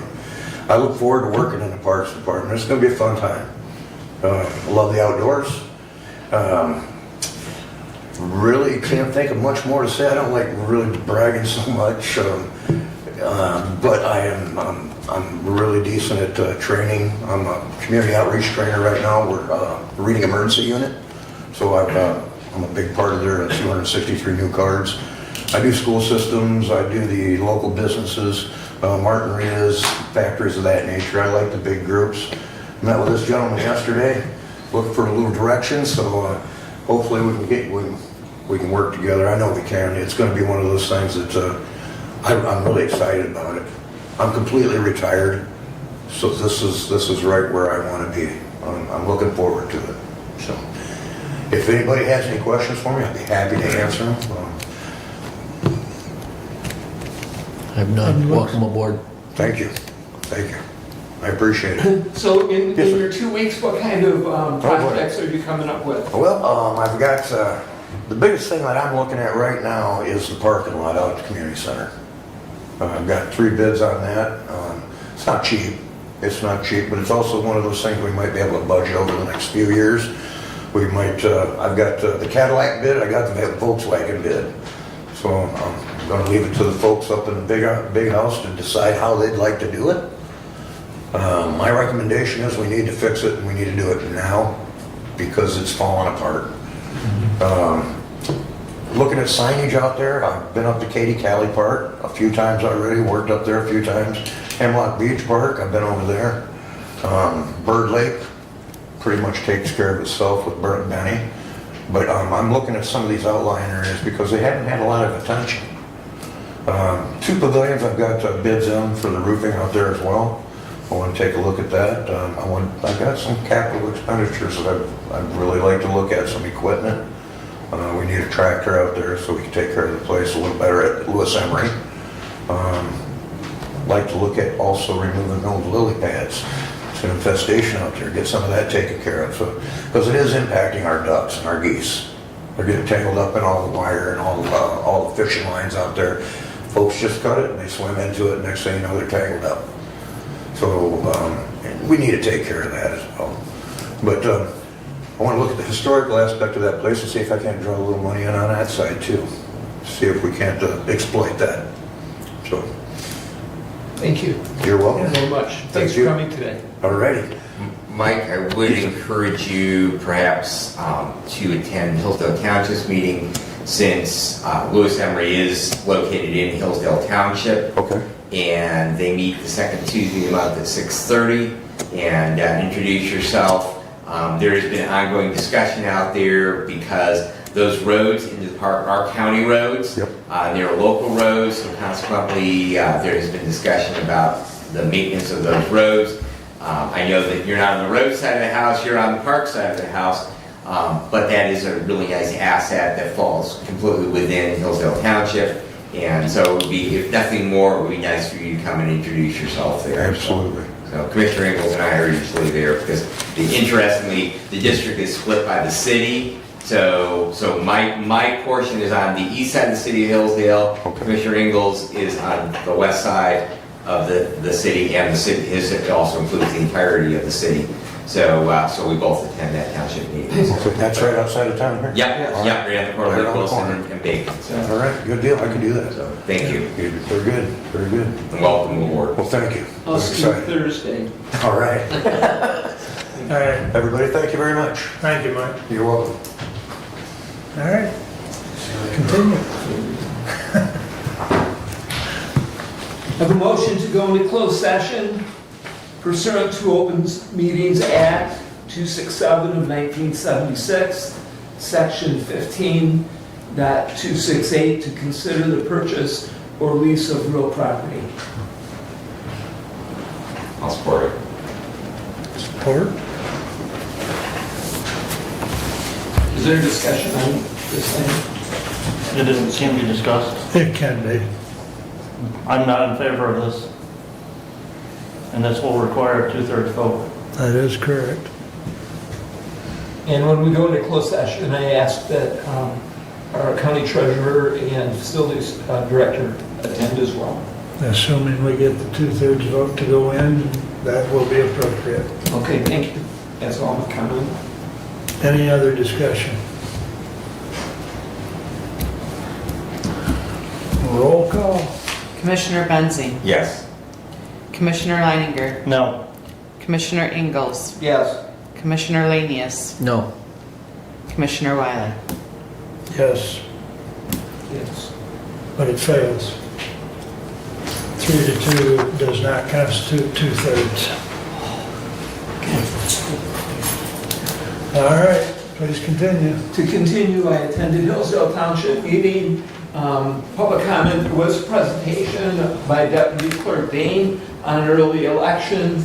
Also had commissioners report from both Commissioner Benzine and myself. Amy Fast was a resident who expressed concern on homeless activity in an area near Sandy Beach.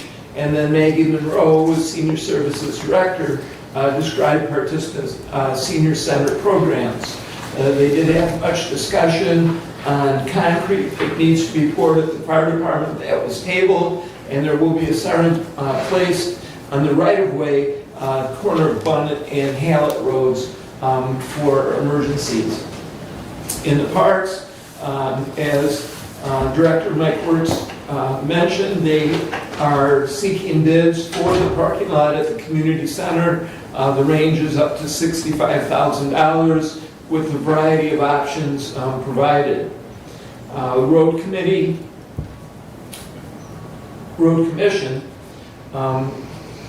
discussed the railroad track evaluations that are going on in the county. Also, the second round of brining for the 7 townships that have requested brining is beginning. The Camden Road Bridge is open. The crush and shake that was done on a portion of Camden Road, rain affected the prep, and they do actually redo part of that. They found base issues that had been washed out, and that needs to be addressed. M99 single lane, Eagle is the reason for the delay. A detour will be needed when repair happens. There's not an exact date or timing on that repair, although it is the desire to have that complete prior to winter. The Road Commission did discuss their audit, which I asked about it again. They decided to wait until the Act 51 report is received from the state of Michigan.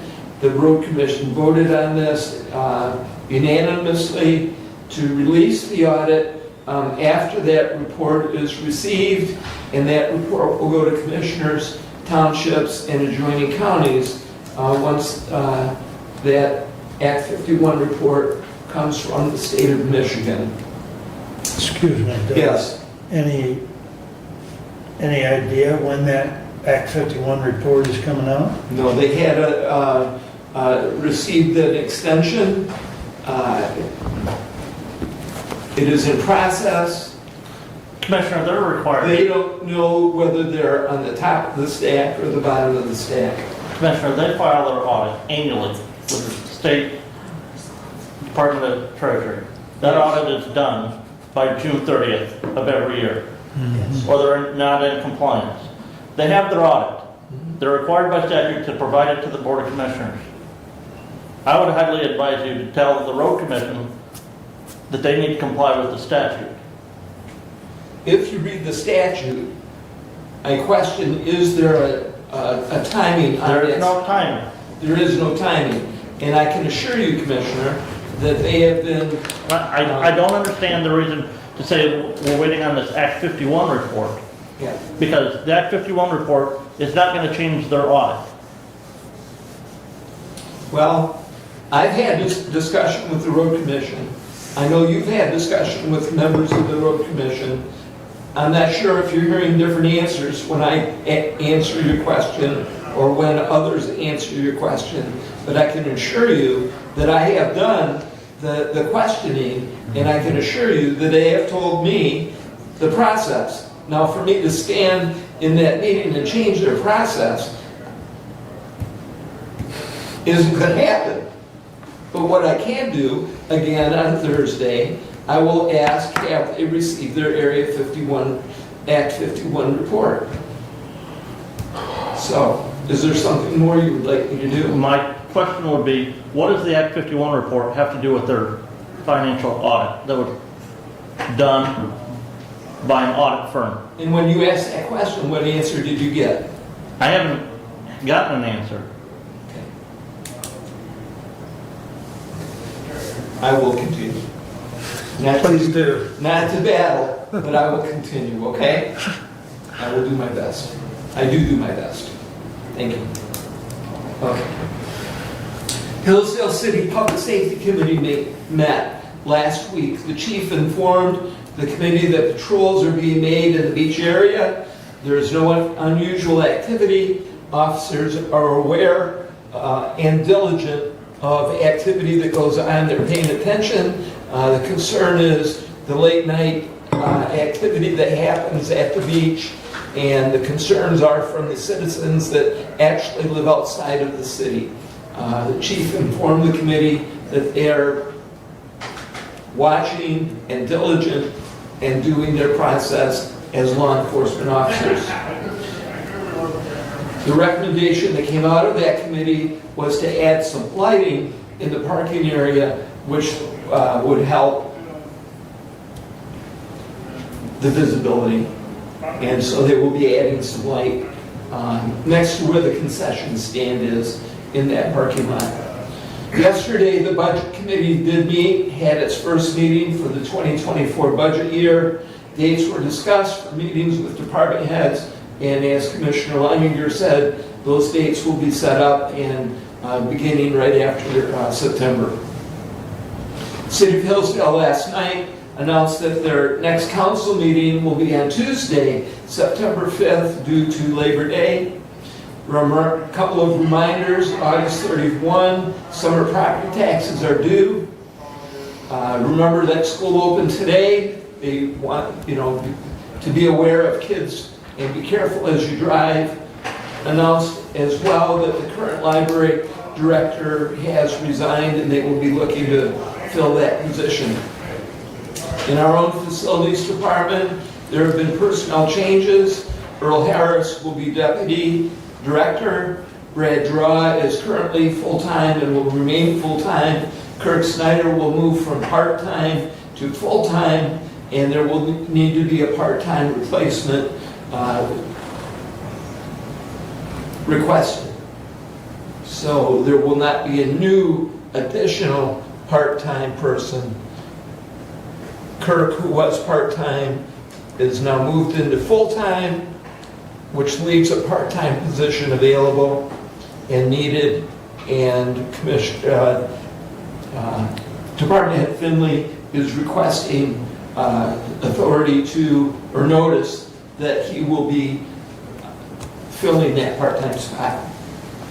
Does the budget committee have a problem with that? This is the first that I'm hearing of these changes, so Okay. the budget committee will have to review.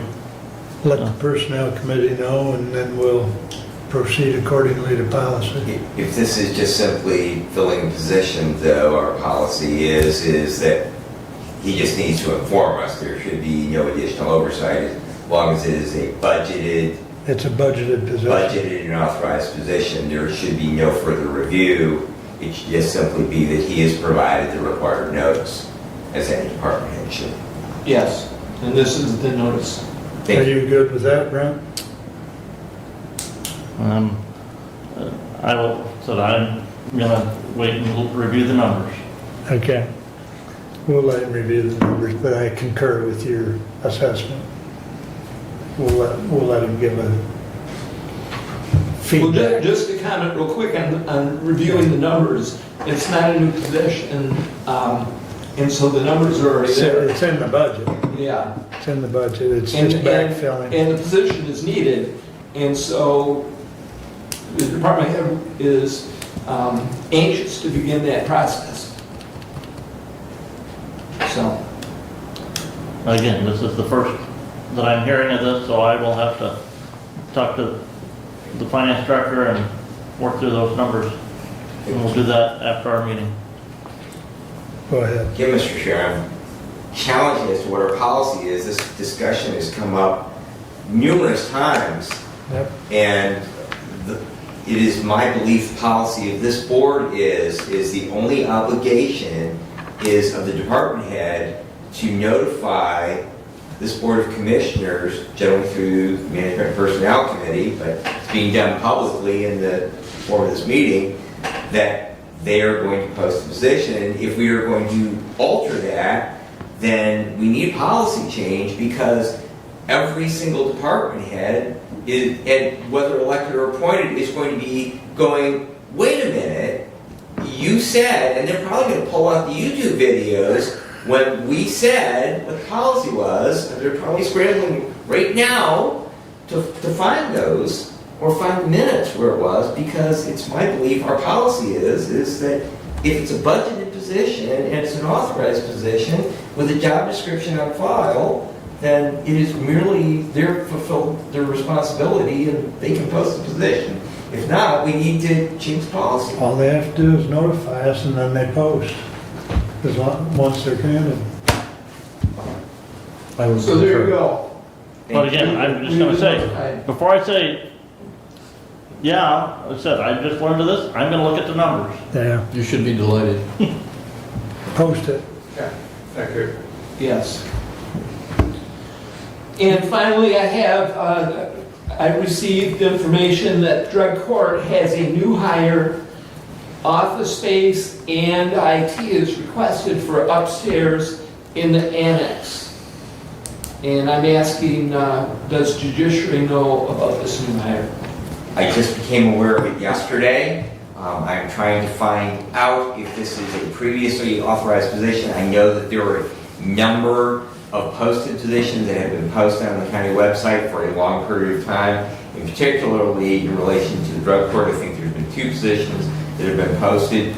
I did reach out to Chelsea and Judge Lizzie's, because drug court is under the authority of the circuit court judge, and left a voicemail for her yesterday. I have not received a call back. It was my intent today after our meeting that to journey over to circuit court office and see if I can find somebody there and make those inquiries. And I will, once I find that information out, I will follow up, Commissioner. Thank you very much. That concludes my report. I'm happy to answer any questions. Commissioner, one thing back to the road commission. I know their new bridge is open on Camden Road. You can see it, In can't between. you? Oh, you can drive over it, in between. I can't see it from my house, no, in between Pittsford and Gilbert Road. But they still have a sign posted on each side of that bridge that there's a 6-ton per axle weight limit on the bridge ahead. Okay. You lost a bridge in your district too. That wasn't a bridge, that was a, Well, it's called a bridge. And 49 is still very much blocked under construction. I have no clue. They're driving. October is the date that I heard for completion. Yeah, but they're driving, this morning, they're driving great big sheets of steel on the east side where that. Is that at Arkansas Road? Yes, So they talked about M49 at Arkansas Road being complete by September 23rd. That was that's an discussed at their update. last meeting. Okay. yeah. Go ahead. And I would advise them to talk to the drain commissioner, because the drain commissioner has actually been contracted by the MDOT to do the project on M99.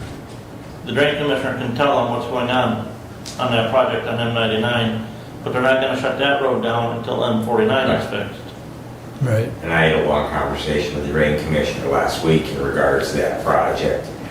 Very much in contrary to what I had heard from a road commissioner the evening before, and got clarification. Yes. So there's definitely not communication going on. You had another comment? I did. Thank you. I too attended the public safety meeting for the city of Hillsdale because the concerns that were being expressed were actually coming from my district that happens to overlook the city beach. And just as some additional information, number one, there are live streaming security cameras that cover that entire area out there. Some of the concerns that have been expressed were very, very concisely explained by the public safety director. And they're very much on top of that. They're having patrols. One of the questions that has come up is well, there used to be gates, and I know Commissioner Will, you covered this previously. That is a actual road that they receive Act 51 dollars for within the city of Hillsdale, and they can't gate the road any more than we can put a gate up at the roads at Lewis and Emery Park, because those are also part of our Act 51 miles. And if we do that, they would lose that area of roads that they get funding for. However, that they have definitely increased their presence. In regards to the lights, kind of an interesting comment.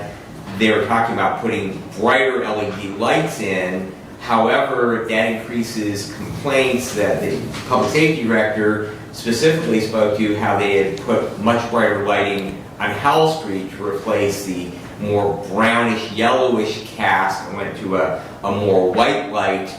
And that if they do that, that those people who have those very beautiful, very expensive homes that overlook Bobby's Lake might not be happy with the additional light pollution that goes into the air from those much brighter lights. So that was kind of an interesting discussion in that meeting in regards to that. So thank you again for your attendance and your diligence on that, Commissioner. Thank you. Thank you for attending as well. Further comments or questions for Doug? All right. I have no action items. As Brad indicated, we've been in discussions with medical examiner, and we do have, I think you mentioned the 3 counties are getting together on the 29th, so we'll keep you updated as we proceed through that. The county has a strategic planning meeting. I believe it's still scheduled for this room on the 31st at 10 a.m. And then I have Lifeway strategic planning, much like Steve indicated, spent 4 hours with the senior center. We've got 4 hours scheduled for tomorrow. So Pack your lunch. actually lunch is provided. But in any event, they're always good sessions, but they're long. So I have DHS and medical care on Thursday, and then department head meetings on Friday morning. So that's about all I've got for you at this point, unless there's any comments or questions. Back to your medical examiner, Yes. that is going to be a tri-state or a tri-county agreement then? We're working in that direction. Because originally it was Jackson and Hillsdale, right? Well, Jackson, Hillsdale, And Lenawee. Lenawee. Okay. There's another component there that's still being discussed, and Mike, he was going to approach them that, you know, our facility's good, or the Jackson facility's good for the 3 counties, but to add a 4th county was going to require expansion, so he was going to kind of make them put skin in the game, and sounds like it may have backfired. I just got that Yeah. read from our last discussion. And, you know, 3 counties is okay, but what we're really attempting to do is head off any mandate by the state, because if we can create our own little region, then we're within the realm of what the state has been talking about for several years, about regionalizing many things, and medical examiner is one of them. So we're trying to keep it within our control rather than the state's control. So. And if I can just follow up, the real question, Commissioner Lane, is what the organizational structure of that will be. Right now, both Lenawee County and Hillsdale County have the same type of agreement in place that Hillsdale County used to have with Lenawee County. We are buying services from Jackson County. What the intent is, that it is my belief, and Commissioner Wiley, I believe you will concur, that both Dr. Casson and Dr. Mano, they wanted this to be a 3-county entity. So in other words, we wouldn't be buying service from another county. We would be it would be our own entity that would provide medical examiner services to those 3 counties. And so the question right now remains of how we make that happen. And that's part of the ongoing discussions. And to go along with that, the model, if you will, of the health department, where each county has equal representation, is another thing that Brad and I are concerned with, that because really we're the small player when you look at the other 2 counties. So, but we do want equal representation at the table. So that's another thing that, you know, we're striving to obtain, because we don't, at one point, and correct me if I'm wrong, but St. Joe County had a bigger presence on the health board. They had 3 members instead of 2. Right, and so, you know, that's balanced out over the course of time here.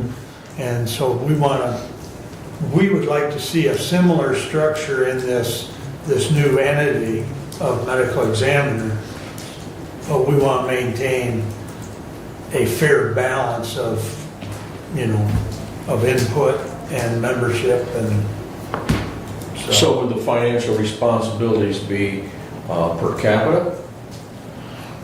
It was based on cases is actually what discussion was. Right. Because it works out, you know, per capita wise, if you look at the numbers, and, you know, if you can't locate it, I'd be happy to share with you again that presentation that Dr. Marino or Dr. Castle actually put together. Sarah just said that again. But Hillsdale County is about half the population of Lenawee County, and Lenawee County is about half the population of Jackson County. But proportionately, the number of medical examiner cases we have stays consistent from county to county to county.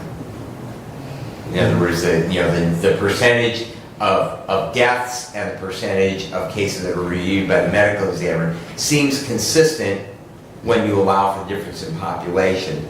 And so the thought was it would be based on previous years or an average of, say, 3 years caseload. Then that would be the allocation of the costs of how they would be allocated. Because there are fixed costs that you can't do away with. In other words, we pay a fixed amount to the medical examiner every year in the form of a salary. We pay a fixed amount to the staff. It doesn't matter how many autopsies you do. There's a fixed cost to actually have the morgue, to run the coolers and keep the lights on, and all those other things. However, the pathology assistants, they are on a case by case by case. They only work when there is actually an autopsy. The medical examiner investigators, they only get paid when they actually go out and do a field investigation. They get paid a different rate if they only do a telephone investigation. So those costs are variables that you can't predict. However, there is a reasonable expectation of numbers, and the outlier was the first year of COVID. And that was not because of COVID deaths, it was because people were going to the ER when they were dying of other causes. we'll definitely have more for you at the next meeting, because I think there's going to be some very healthy discussion on the 29th. So we'll keep you abreast. Anything else? We're back to public comment.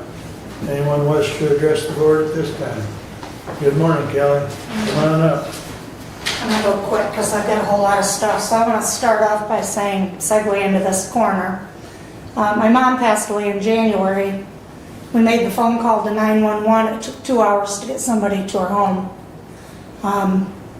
The coroner then proceeded to call me and tell me, with my grandchildren present, that I needed to get my mom out of the morgue. I said, exactly what do you mean by that? It's a holiday today and we're meeting with the funeral director. I said, would you like me to pull up to the hospital and you can bring her out and throw her in my car, and we'll keep her there until we can get her into the funeral home. That was an absolute damaging situation. As that took place. So I'm sorry to hear about the loss of the coroner, Adrian, but I really hope in your efforts for the new one, I hope he's professional and can handle families, with some respect. Because I was fully prepared to pull up there to that Hillsdale hospital. I said, you mean you don't have any other spots for dead bodies? And do you have other dead bodies? He said, no, nobody else has died. I said, so this is kind of a harassment call or what? I mean, what exactly is this? But I'm glad to pull up and load her up in my car if that's what you need to do. So with that effort, I hope you find somebody that's professional. Now I want to segue into that as we talk about regionalization. So AAA is Hillsdale, Lenawee, and Jackson. CAA is Hillsdale, Lenawee, and Jackson. We just talked about the coroner being Hillsdale, Lenawee, and Jackson. Now, the many years I worked at the health department, I sat in meetings and said and heard that we don't want to break away from Branch Hillsdale, St. Joseph. And I really, as a citizen, I think it's time. I've pulled maps, I've been to the state for a few meetings, and I'm going to continue with it. I personally would like to see the health department separate and align their services to be in alignment with other divisions in our area. When that regionalization was made, that was to coordinate services in our area, and I think it's very confusing for citizens, and I think it's confusing for even some of the staff when they're making referrals. I think it's time that the health department separates from Branch Hillsdale, St. Joseph. It doesn't even align with that regionalization effort. Second of all, I would like to discuss the priority response, as you guys call it. Obviously, the priority response didn't take place with my mother, who died. And my dear friend Marcy Blaker, and I'm not knocking our emergency services. I think we have top-notch emergency services. I'm not going there.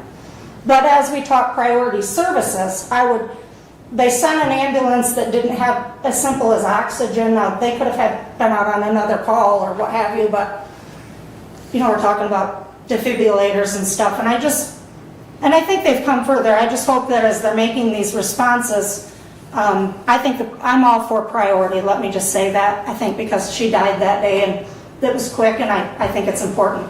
One more thing with that, you guys spoke of a year ago, the green mailbox tags for addresses to help with emergency response. I think we need to encourage that again, once again. I personally did, because the ambulance went to Sam Dune Drive instead of Sam Lake Road. It happens, and I think the green address plates are important. I think we need to, encourage that. I'm just going to really quick go over the road commission. I went to the meeting. I still would like to see larger decals on our road commission vehicles. I would like to see mowing done. I want to see lines on those roads, because you don't know what safely you can pass on, what you can't pass on. And then to the audit, I found the audit. It's online. You can get it. It's under local government search. It's right there. There's a $2 million discrepancy that I guess was a line item mistake, but if you want to look at it yourself, you can, and I think that's the reason why you don't maybe see it, is because there are some concerns with it. Thank you. Thank you, Kelly. And you did make it under your 5 minutes. I tried. That was a lot, I'm sorry. You did good. Anyone else wish to address the board at this time? All right. Additional business, Brett? Just to remind the commissioners, read the hiring policy approved in May of 2021. Under section D, for department heads. Now, this is for department heads who are appointed by this body, not for elected officials or judiciary. Filling vacant positions.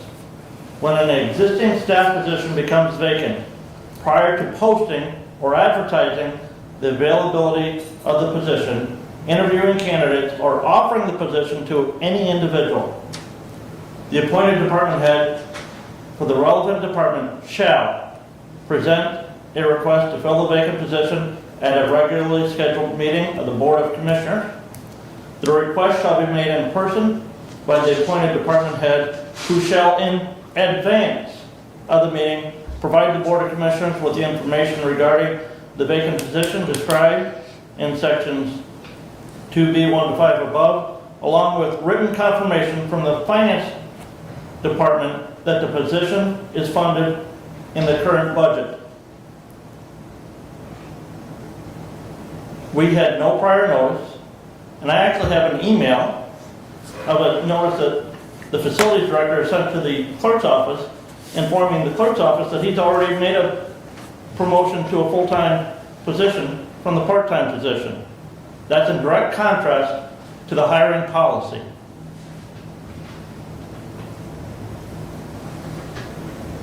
Oh, as far as moving someone within the department? Correct. Commissioner, you talk about making sure we follow policy. Let's make sure everybody follows policy. And as far as the changing, by that policy, we were not presented anything in writing beforehand. We can't approve that posting or that filling of those positions until our next regularly scheduled Board of Commissioner meeting. There is language in here that if it's a critical, vital position, I don't think the deputy facilities director is that critical and vital that it has to be filled on such short notice, especially in August. I think the difference is, as far as elected versus appointed department head, that's where the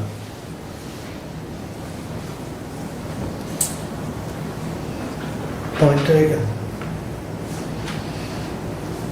Have Randy to make sure he gets the appropriate information to us so that we can act upon it. The policy was sent out, and Brenda is correct. But the difference is elected versus department heads.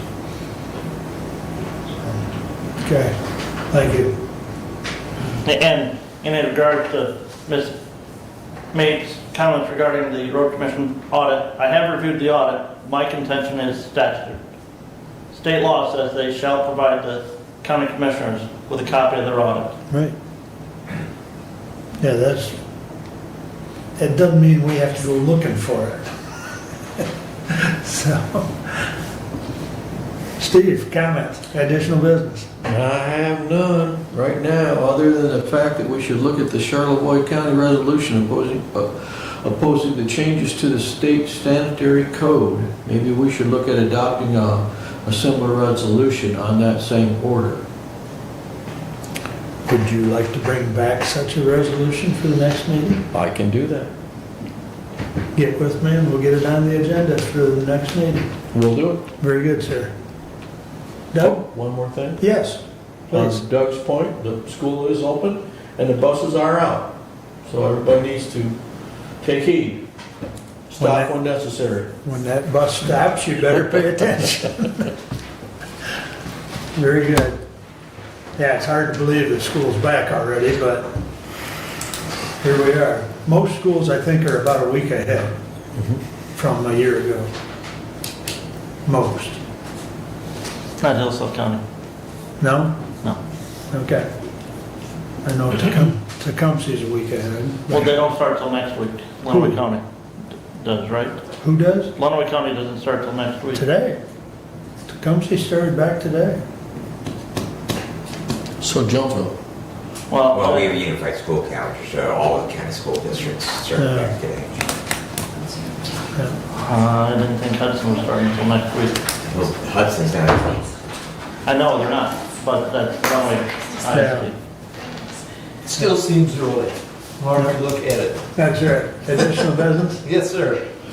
Patriots Day fly-in, a reminder, 7 a.m. to 2 p.m. on September 10th. Additionally, I have filed my petition for re-election as Hillsdale County Commissioner for the 2024 election cycle. You said that fly-in is September 10th? Yes. What Sunday time the does it 10th. start?